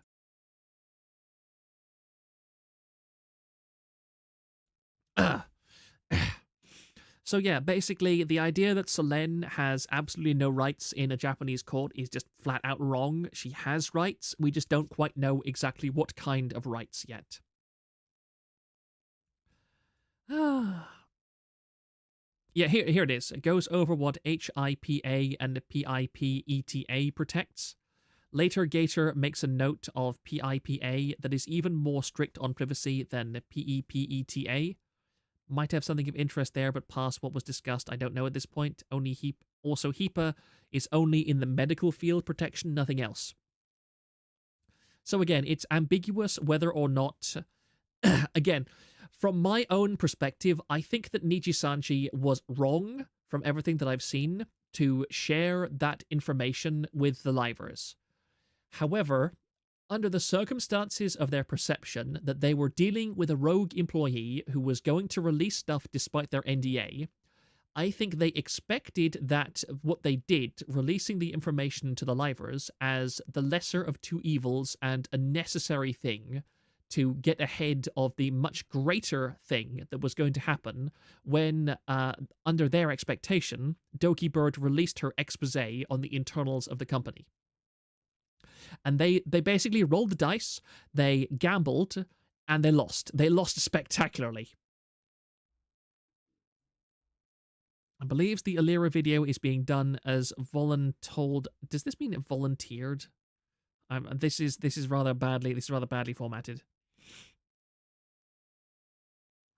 Explained briefly about Zion as well as her termination. Andrew loves the sea Zion. Thinks that Vox is also a snake for claiming Doki to be Doki's friend before and then making a video saying otherwise. Yeah, I think that Vox is the one that's going to come out of this the worst. From what Legal Mindset analyzed in his 4th stream, it's actually leaning towards that. Livers are actually employees in JP as well. That's really great.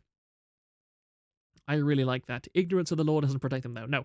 What I'm saying is that Nijisanji made a gamble about it, and they lost. Voluntold, company tells them to volunteer. Oh, I see what you mean. That makes sense. Basically being forced into volunteering for something. Voluntold as in given the illusion that you're doing it of your own volition, but everyone knows you're really being put on the spot and forced. Yeah. I remember that Kirsha, in her discussion of this, said that she thought this was voluntary. I would more or less still agree with her. I think that her reasoning for it being voluntary is correct, but simply at the time she lacked the information necessary to to be completely objective about it. I still think that it was voluntary in that they probably did it under the expectation that they were doing it because it would prevent backlash in the future, because they would be facing what they assumed was Doki Bird's expose on them. Now, I can totally believe that Illyra and Vox, the moment they realized that what they had done was going to be out in the open, or they thought that, they were like, no, we don't care. We're going to throw her under the bus. We don't care. So we're going to throw her under the bus for the sake of our jobs. Then they did that cynically. I can completely believe that. I don't believe they had a gun to their heads. I think that they could have reasonably argued we should wait a few hours and see what happens. I think, or they could have said, look, Doki Bird's stream is right there. Why doesn't somebody go and ask her what she intends to do? I believe that was an option they had, and they chose not to exercise it, which is different and conveys a different level of responsibility on their part than the company going to them and saying, you must do this or we'll immediately terminate you. I don't believe they were told that. And yes, I know it's bad formatting. I'm a retard and trying to paraphrase some of that as well. I mean, you did this in a fairly quickly, so I don't blame you. I'm not saying this is terrible. I'm just saying it does make it a little bit hard to understand in some cases, but I'm sure you can go back and edit it or something in the future. Let's see more of this. Japan has quasi-lawyers that haven't taken the bar, and it's weird entirely. Yeah, that's also weird. Talks about the rumored smear campaign, and that if it does get any of these documents, we know where it came from then. Yeah, this is another thing. I would not put it past any members of the company to leak information to places like NIFCO, etc.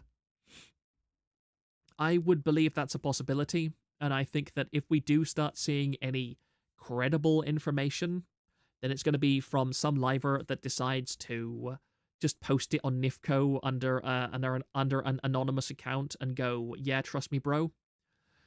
Because the thing is, I will say this, VTubers post on places like VT all the damn time, and it really disappoints me and it upsets me to know how many VTubers who should know better post on places like VT trying to slander other YouTubers or spread misinformation or rats. And that is what really turned me against the VTuber community in a fairly large way, is just hearing consistently these stories of so-and-so going on VT and that this material originating from so-and-so. Because it's just... it's like I said to another VTuber recently, VTubing is an industry where livers will stab each other in the gut for 5 CCV and they will twist the knife for 10. And they said, yeah, that's the realest thing you've ever said about this industry. And it's depressing. It's really depressing. I don't really believe the Illyra is the evil mastermind of Nijisanji EN Rat. Can I believe that Illyra and Vox have completely turned against Doki Bird and would be quite happy to slander her? I can believe that.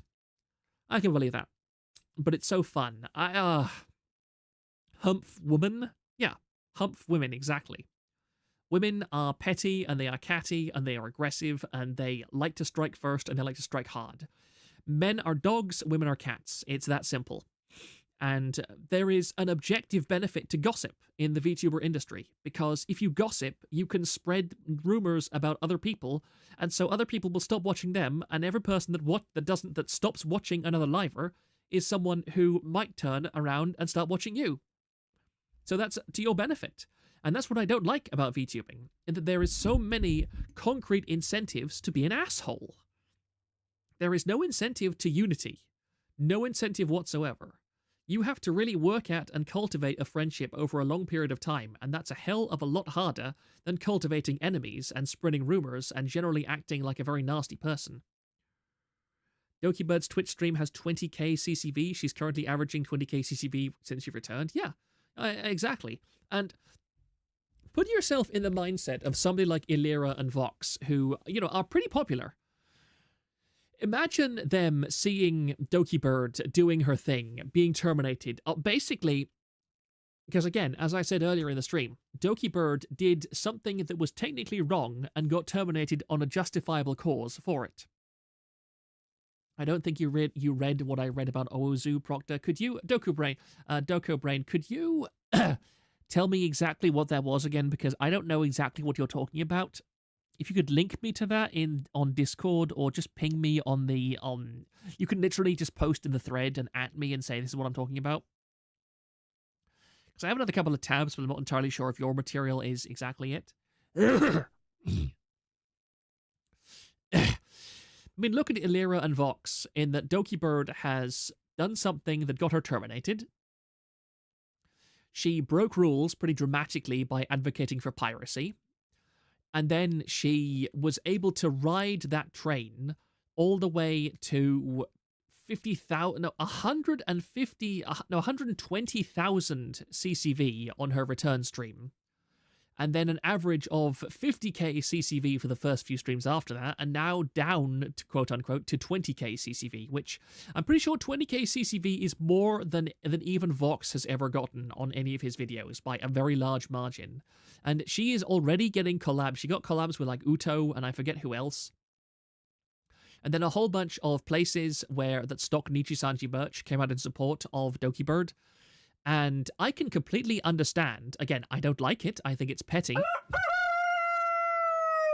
Oh, hello, SonicFam24. Thank you for subscribing.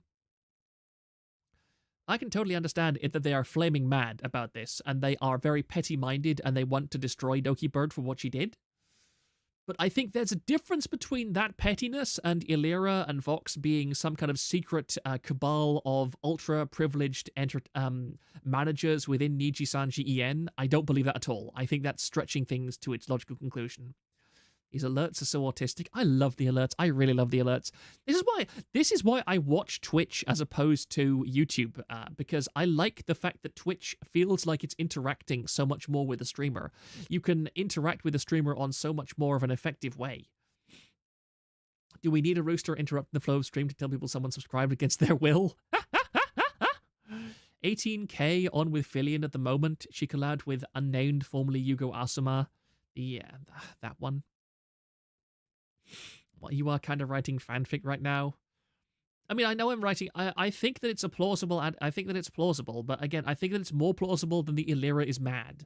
That Illyria is an evil tyrant who runs Nijisanji EN with an iron fist. That I think is ridiculous. But I can completely believe the idea that Illyria and Vox are pretty damn pissed at all this and want to get back at Dokibird, because that's natural. That is a natural human emotion, which I can understand. It's petty and it's miserable, but I can understand it. I can't understand the Gurrat, where it's all like, oh, all of these different things point to this massive cabal of incredibly intense people that have massive amounts of power and are protecting themselves at all costs, and this Jeffrey Epstein level of, conspiracy. It's nonsense to me. Completely idiot.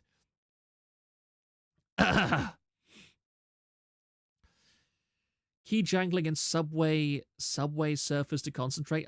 I literally have ADHD. Okay, I have ADHD. You don't understand what it's like to live with ADHD. I get distracted by everything. I need constant reminders of things to focus on them properly. When I'm just going about my day, I have more than 30 or 40 tabs open all the time. And usually I have at least 12 or 15 of those tabs being YouTube videos. So, and I'm flicking between them all the time. I watch at most maybe 5 minutes of a YouTube video, and then I go to another YouTube video. So the only time they have meds for ADHD, yeah, the meds are terrible for ADHD. The meds for ADHD are just absolutely lethal. Ugh. Oh dear. Pardon me. Ugh. I do not. I only have a very. I don't only have a very low level of medication for ADHD, which helps. But I'm never gonna take the heavy stuff because damn, that stuff does horrible things to people. Might want to look at the Vox graduating in solidarity thing. Okay. Illyria and Vox were in the company with Selene for years and have seen her face power harassment from management. Yeah, I agree. Just focus, dummy. Just get hired by any color maniacal foreigner. Etc. Hello, I hate Discord. Oh, hi, Brain Doku. Nice to see you. Under Drake out. Yeah, this is... Does this just open? Like, here it is. Update on Owozu.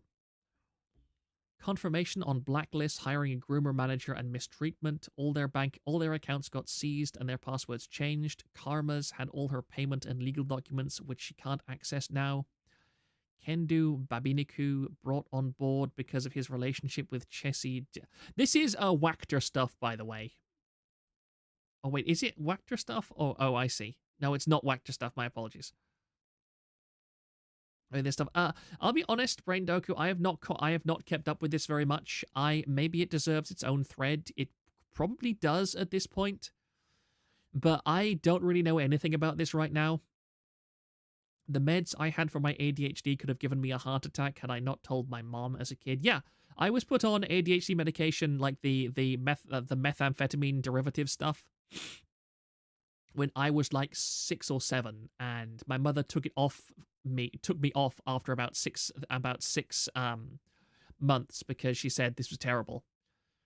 Wrong black company. Yeah, I have not kept up with Owozu for much. I have been so focused on the Nijisanji stuff and also my real life stuff.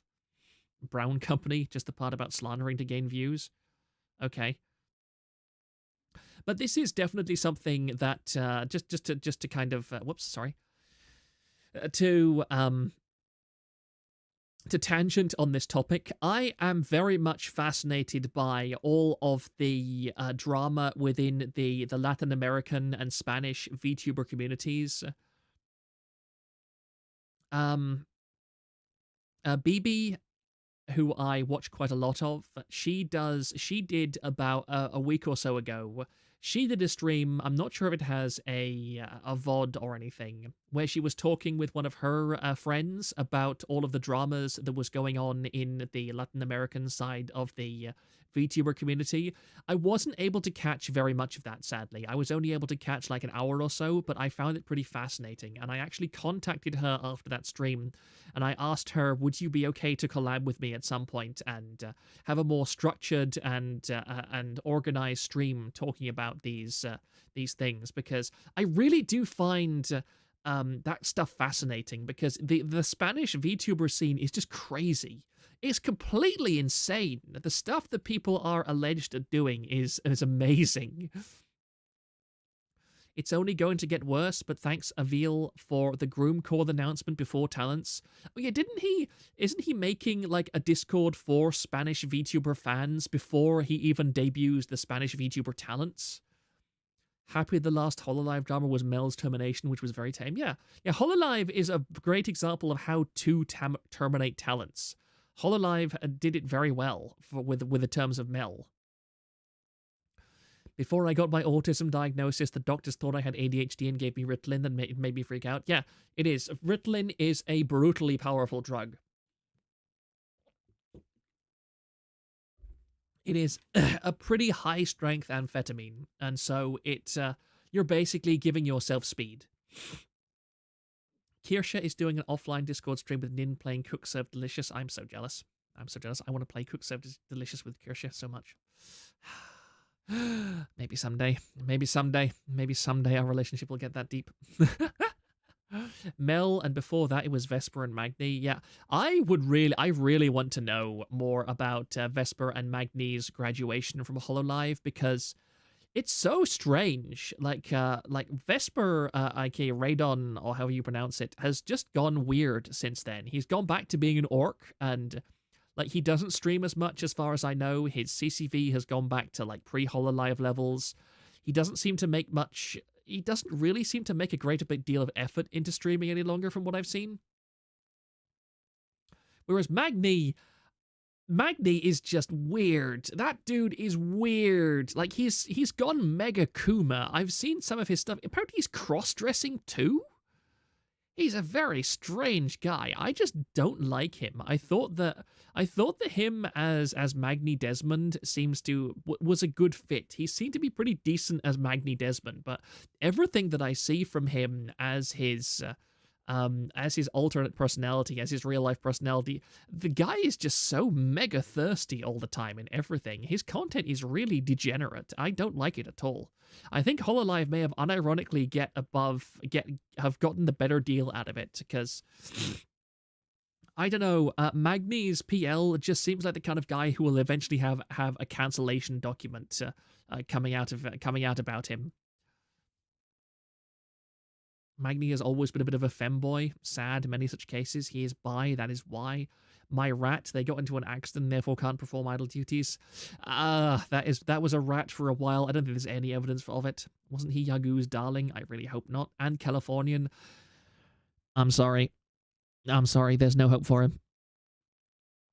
He's cosplayed as a Stolfo before. Oh my goodness. That's one boundary you will never catch me crossing. I'm so glad that I am like 6'2" in real life and I'm developing a pretty decent physique. There's no way you could ever mistake me for a femboy IRL. Trust me, my testosterone levels are far too high for that. Isn't Magni a huge Pippa fan? I have no idea. That would be extremely funny if true. Magni got terminated not too long after he did that. Jizz on face grimace shake. That's hilarious. That's really funny. Sorry, I desperately need to blow my nose. I'll be 2 seconds.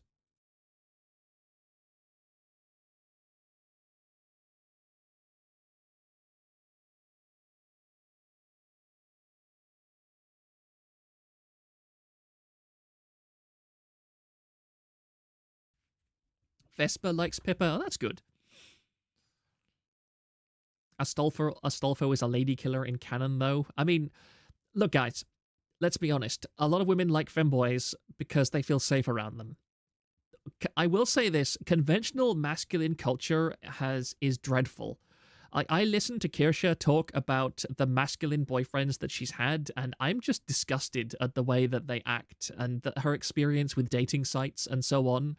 Is that, yeah, masculine men, they don't want relationships, they want sex. And, women don't like that. Whereas with femboys, at the very least, women feel safer because they're more in control. And I can respect that, at the very least, because I can understand how terrible it is to be a woman in the current dating culture, because I've heard so many experiences that are just so incredibly negative. Why on earth would a woman in this kind of society want to be a partner of a very masculine man when that masculine man is probably just going to use her for sex and is probably going to be abusive and is probably going to drop her the second somebody that he perceives as hotter is going to come along? Women say they don't want that. Azihara, you're a femboy, so women don't know what they want. You're literally proving me right at this moment. Kirsha has bad taste in men, same with Pippa and Tenma.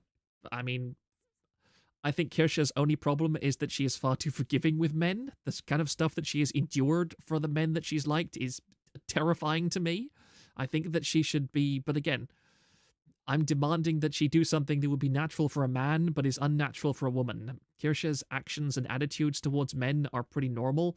It's just that she tends to take them to a bit more of an extreme.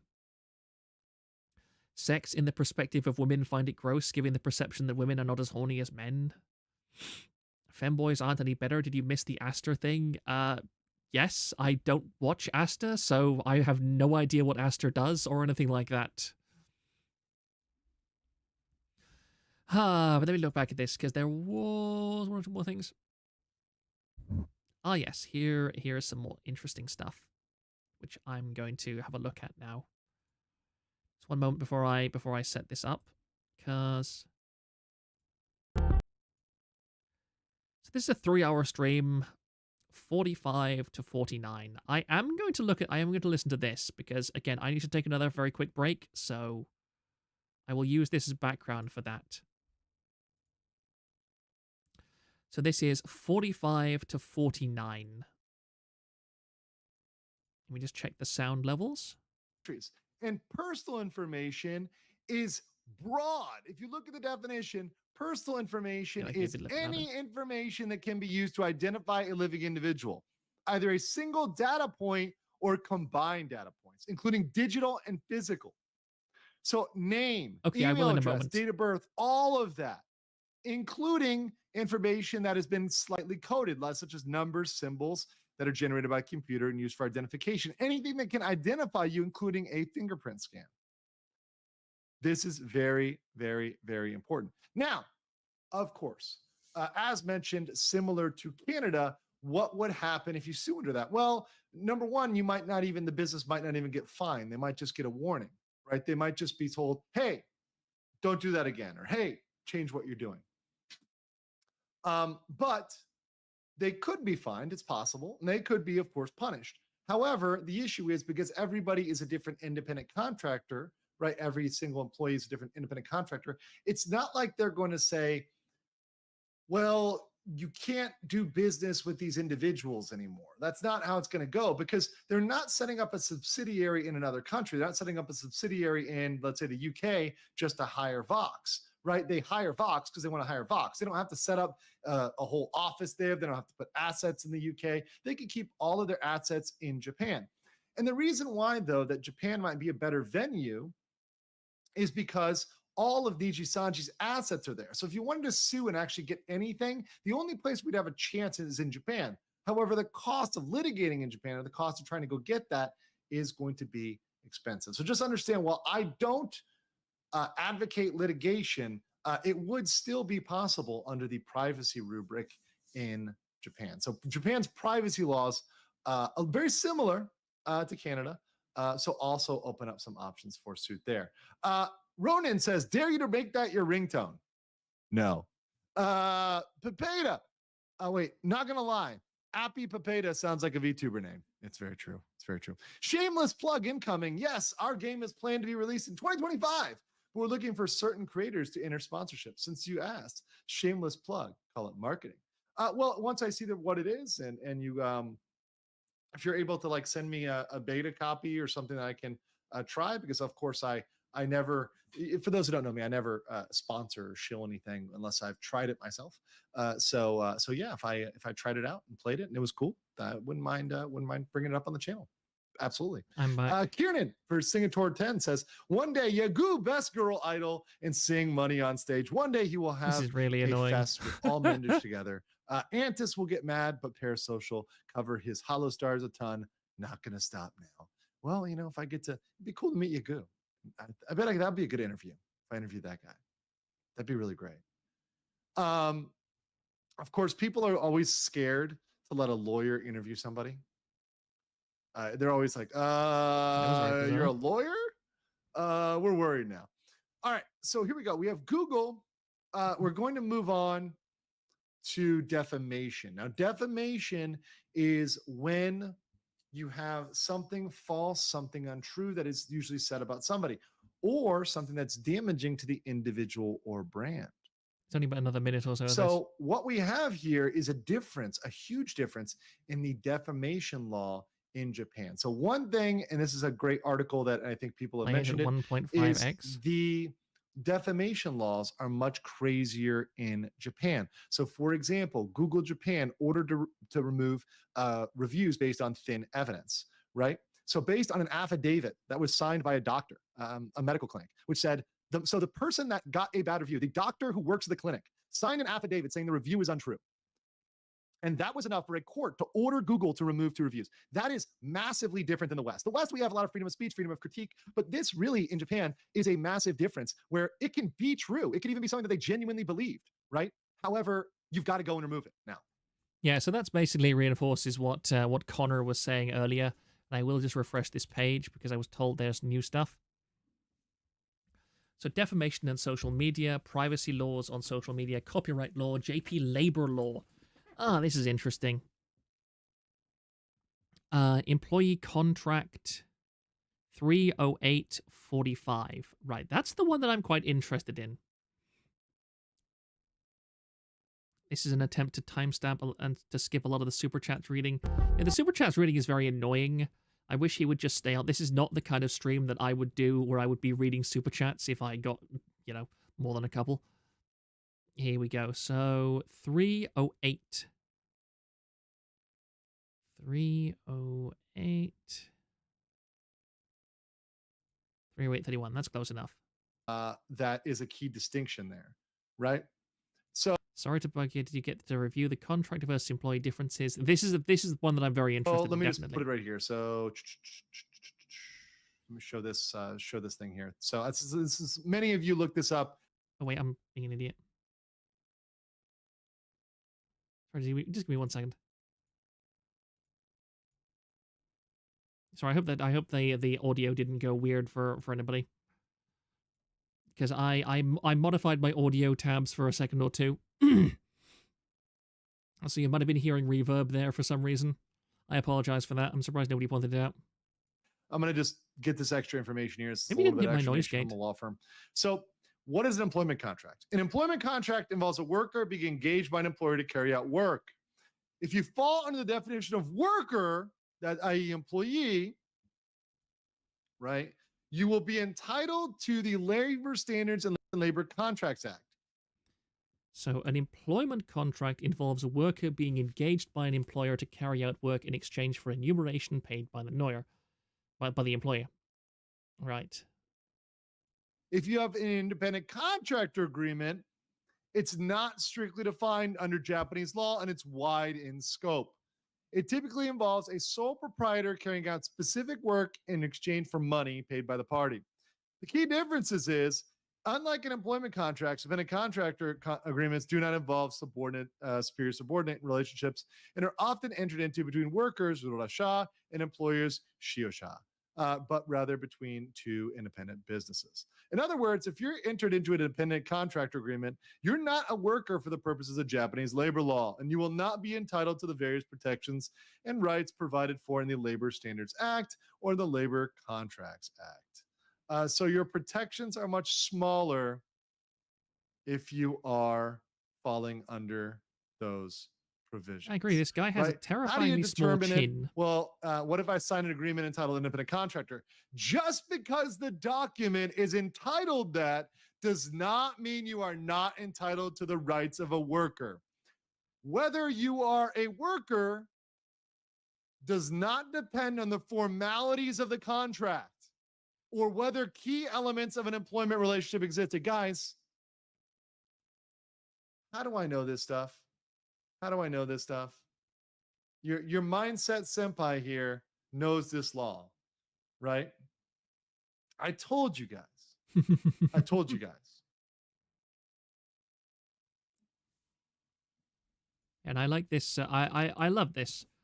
In other words, no matter what the title is of the contract you enter into, if it is recognized that an employment relationship exists between yourself and the other party to the relevant contract, you will be a worker for purposes of Japanese labor laws and entitled to the various protections and rights afforded thereunder.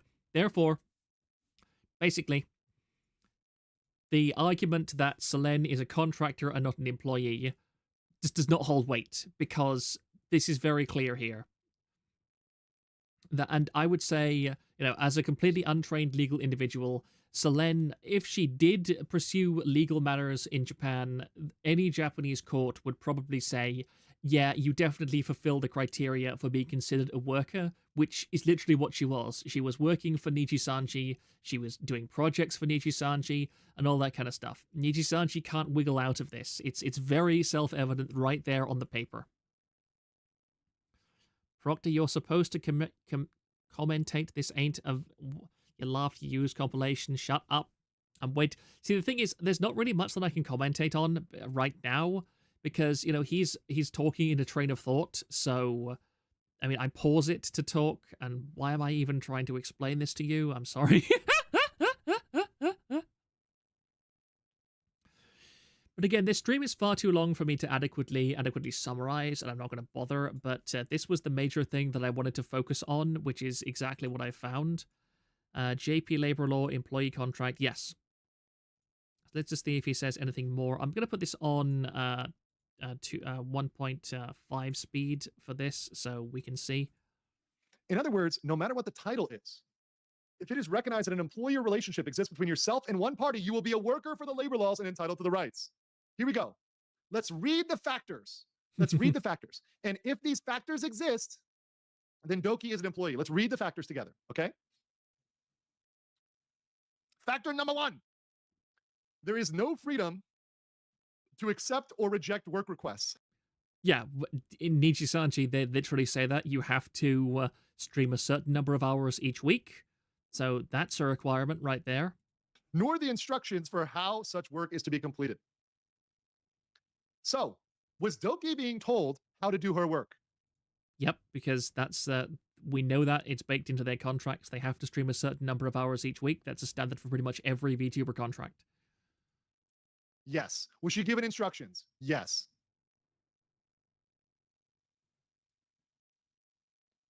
And yes. Oh, somebody got. Oh, you're a lawyer. Indeed. Indeed. Indeed. There's a significant amount of suspension and control, supervision and control over the work to be completed. Yes. She was being managed. She had a manager. Yeah, we think. There are restrictions on the place of work and the hours to be worked. Well, I think they limited the amount that she could stream or whatever. So I think there were some limits on her work hours. Now, this one I'm not sure of. Remember, she doesn't have to meet every factor, just the majority of them. Also, there are restrictions on the place of work. Wouldn't the fact that she is a VTuber technically, like she is a streamer and she can't stream in any other context but being a VTuber, count as a restriction on her place of work? Because that's basically saying, as place of work being, you have to use your avatar and represent this character when you're streaming. Maybe that's a bit of a stretch, but that kind of strikes me as a possibility.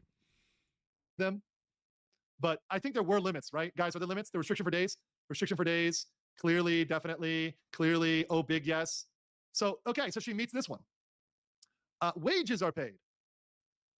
This provides a remuneration being paid not as a result of the work, but rather for the fact the employee was employed for the period or paid in wages calculated on an hourly or daily basis. I would argue that her wages were paid based on a quota system or a stream quota, which is similar to an hourly wage or a per task or a daily wage, right? So I would say that's kind of more similar to a worker wage than a contractor wage would be for the end of a project. Oops. Right? And also there's no end in sight. It was open-ended, right? This is where I slightly disagree with him because, as far as I know, Nijisanji does not pay any kind of wage. That the payment you get from Nijisanji is purely in the form of your cut from the super chats and so on. So I think you could argue the company does not actually pay her a wage, that her wages are paid entirely out of pocket. And we also have verification from various other livers that it was their money that they put into various projects and so on. So they were not getting paid, and it's another reason why I think that, you know, joining Nijisanji or whatever is a very stupid idea, because why on earth would you join a company and then see them take large amounts of your money and not pay you anything in return? That's, like, pretty stupid to me. Machinery, equipment, and the like that are being used to carry out the work are provided at the expense of the company. Who paid for her machinery and equipment? Who paid for her equipment? Yeah, What was them? They paid for her basic equipment, right? Did they not pay for that? That makes it a factor in favor of her being a worker, right? The basic streaming equipment was paid by Nijisanji, wasn't it? Or she did? Oh, they don't pay. They don't. I thought they paid for something. I'm pretty sure that most standard VTuber contracts say, we'll give you an iPhone that you can use to stream from, so that if you don't have, you're able to take advantage of Apple's iCamera tracking, which is apparently the best that's out there at the moment. I know that multiple other VTuber agencies do say that they will give you an iPhone for free, or even that they will give you an iPhone and you can pay for it out of your wages. So that would definitely count as machinery and equipment, because without it, you know, wouldn't be able to do it. He goes through a list of what a liver has that makes it lean towards employer rather than contractor, might be leaning towards it, and if they are suspended, they can't really get work done. This isn't streaming, that isn't streaming either. Probably the liver, knowing Nietzsche at this point, yeah, wouldn't surprise me. But Zion also lamented that Nietzsche provided next to nothing for debut. Yeah, that's also true. That's also a point against the employee contract, I will admit. I'm talking about basic equipment. They give some. So let's pretend this one is split. So, okay, let's pretend that they split this one. Let's just pretend, right? Yeah, they give her the model, right? The model is what she needs to do the work, right? The 3D model is what you need to do the work. So that, because they pay for the model, that weighs in favor of her being a worker. One more time. Because they pay for the 2D model, that weighs in favor. Also, someone said they may pay for an iPhone. That would definitely weigh in favor. Work, iPhone, and model. That is definitely weighing in favor of her being an employee. Okay, next. The level of the wage is the same as that of a regular employee. Well, I don't know what their regular employees are paid because they're all in the same arrangement. So this one is kind of a nothing burger. Priority or exclusion of the role above other work, stating you can only complete work for the company. Yep, we know that. Ladies and gentlemen, was she free to work for another VTubing company? Nope, Could she wasn't. work for HoloLive? Could she work for the Fishman? Could she work for anybody else? Nope. So because it's exclusive, that is a massive sign that she is a worker. Employment. And as far as I'm aware as well, we know that Nijisanji, unlike Hololive, it demands that you cease all activities on your PL accounts, that you can't make income from them or anything like that, whereas Hololive is just like, yeah, no, you can pour milk over your tits or whatever, we don't mind. Or internal rules and policies and other documents that prescribe workplace conduct. Ladies and gentlemen, they had very strict factors for workplace rules and conduct. In fact, she was fired because she violated workplace rules and conduct. So therefore, they absolutely had this. Once again, a factor in favor of her, in favor of Doki. Income tax. Now, I don't know about the income tax. Now, I imagine that how she is paid is the money is collected by Nijisanji, and they deduct the taxes and pay her out the rest. I assume that's how they're doing it. I don't know, though. I don't know. That would be the only sane way to do things, because, I mean, if she had full control over her income, then how on earth would they be able to tell that she wasn't screwing them? Don't know, and this was a question mark. So I'm going to put a question mark on this one, which is it. And then the last is being eligible for severance and retirement and benefits. Don't know about this one either. So we've gotten a question mark on one or two of them. They are also giving them the model. They are also paying for the 3D models. Yep. They also asked Sayu to quit being a voice actor if he were to join Niji. Or CU, I think. I know, exactly. That, under these rules, I think that there's absolutely no question that Selene would be viably considered an employee. Pardon me, my throat is starting to ache just a bit, and we're now nearly at 3 hours. That is how it works, that could give credence to Mr. being right in them needing to do his taxes. That's a very good point, Purian. That's an excellent point. I did not think of that, but that's a really good point that you just brought up. That we know that Mr. was 50,000, I think, pounds in debt. Or he owed the British government, I believe, £50,000. And it has been speculated by people like False ID and maybe Kyo as well, that the reason why Mr. was able to leave Nijisanji the way that he did was because he basically said to them that you either let me go and have a nice, clean graduation with no interference, or I reveal that you have not fulfilled your obligations towards me to help me with my taxes. Again, speculation. We don't know that for a fact. We do not know. However, I think that is at least mildly plausible. I do think that you can say that if they were the ones fully collecting all of his revenue and then portioning it out to him, then they are responsible for doing the tax work. Walmart rackets couldn't be asked to watch clips and explain how being an organ work still gets tens of thousands watching him ramble live. Yeah, people watch anything. I mean, look at me. I've still got at least a few people watching, put it that way. But since it's nearly coming up for the 3-hour mark and my throat is starting to hurt just a bit, I don't think I'm going to go on too much longer unless there's anything that people would specifically like me to look at. Because I've gone through most of this that I wanted to. I think that more... Oh, and that's where we catch up to the main stuff. That doing more stuff on the Selene thing, I would like to leave it at least another week and see if anything on Nijisanji's end actually happens, because I think that from my prediction from this point is that Nijisanji is going to go complete radio silence. Yuko Yuri will have some sort of announcement stream at the top of the hour. In other words, about 15 minutes. Okay, that's quite interesting. I would be very interested. You know what?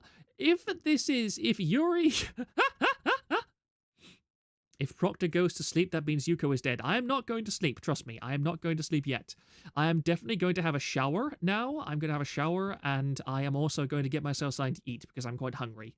But I will most definitely be interested in what Yuko Yuri is going to announce soon.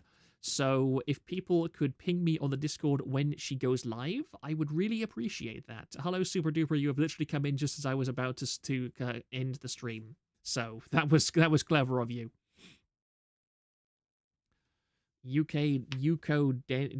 Degen, did you mean to say? But I think to kind of wrap things up a bit, my conclusion on all of this is that we are sadly probably not going to get a vast amount of more information from the whole Nijisanji drama. I think that at this point, Doki Bird has made it very clear that she doesn't want to drag this through the court of public opinion any further. I think the Nijisanji talents will all be beaten viciously with Riku's stick, that they will go quiet and they will stop referencing this drama in any capacity, that all parties will do their best to simply forget this incident ever happened and try and continue on the course they have set. Doki Bird, on the one hand, I feel has no reason whatsoever to pull this out further, because the thing that she is benefiting from right now is that Doki Bird has absolutely untarnished PR. Apart from all the nonsense that the Nijisanji Defense Force is trying to spread about her, Doki Bird has a massive public opinion win. Nobody is questioning her side of the story at all in any kind of rational, objective fashion. And the people who are questioning her side of the story are doing so from a position of obvious bias. However, I believe that if everything were to come to light, if there was to be some kind of massive expose of, say, Nijisanji's internal activities for the last year or so, then Doki Bird would not come out of it completely smelling of roses, because she has self-admitted that she has personal issues that she deals with. She said, in fact, in her secondary announcement that she had said things that she regretted. And I do believe that the scales are, if not overwhelmingly, if not balanced, then they are not quite as overwhelmingly in favor of her victim narrative as has kind of been implied. I do know some people that have been more down on her from a more rational perspective. And again, I don't think that Doki Bird is lying about anything. I really don't think that Doki Bird is the reverse Illyria or anything like that. Also, really watch out for gay ops and stuff by Nietzsche friends and co. I agree, that's a very good point to keep out for. But I think that at this point, everybody is looking to just move past this. Everybody is trying to get this out of their system and get back on with their lives. So, I mean, the thing with Nijisanji is that Nijisanji is incredibly good at exceeding all expectations of the insanity that they do. So, I would not be surprised if another announcement came out and all this nonsense, but I think on a rational level, it's not going to happen. So I doubt I will be doing another stream on the Nijisanji stuff. I have also noticed that the thread itself on the forum is getting very kind of hectic and chaotic, that people are just kind of spinning in circles now that they've lost out on the primary source of information being the talents themselves. And I think it would be good to have a break from all of this, because this has been really poisonous to the VTuber community as a whole. Lots of people have been taking sides. There's been lots of extremist opinions and lots of extremist attitudes. And I can understand some from the initial wave of just sheer hatred towards the company, which I think was justified. But at the same time, at the end, you have to accept that sometimes you won't get answers to all this stuff. And I would like answers, but I don't think we will get many. I just hope Illyria is fine after this. I just started watching her. Super Duper, you have a magical ability to start watching VTubers after they have done things that makes them completely unpalatable in the public. I am impressed by your... Whenever you say, I've started watching a VTuber, I automatically think less of them. I'm sorry for saying that. But Wactor next? Yes, I would really like to communicate with more of the Enyas in my community and talk about the Wactor stuff, because I'm fascinated by that. I really am. Another Wactor stream is definitely in the pipeline. I'm not entirely sure when. I doubt Niji would put their hand on the stove again anytime soon. I mean, again, it's Niji. We don't know. But I hope not. I hope not. But again, it gets me a lot of attention, so I'm not completely going to complain if they do. Actual cursed viewer, I agree. I know I hate it.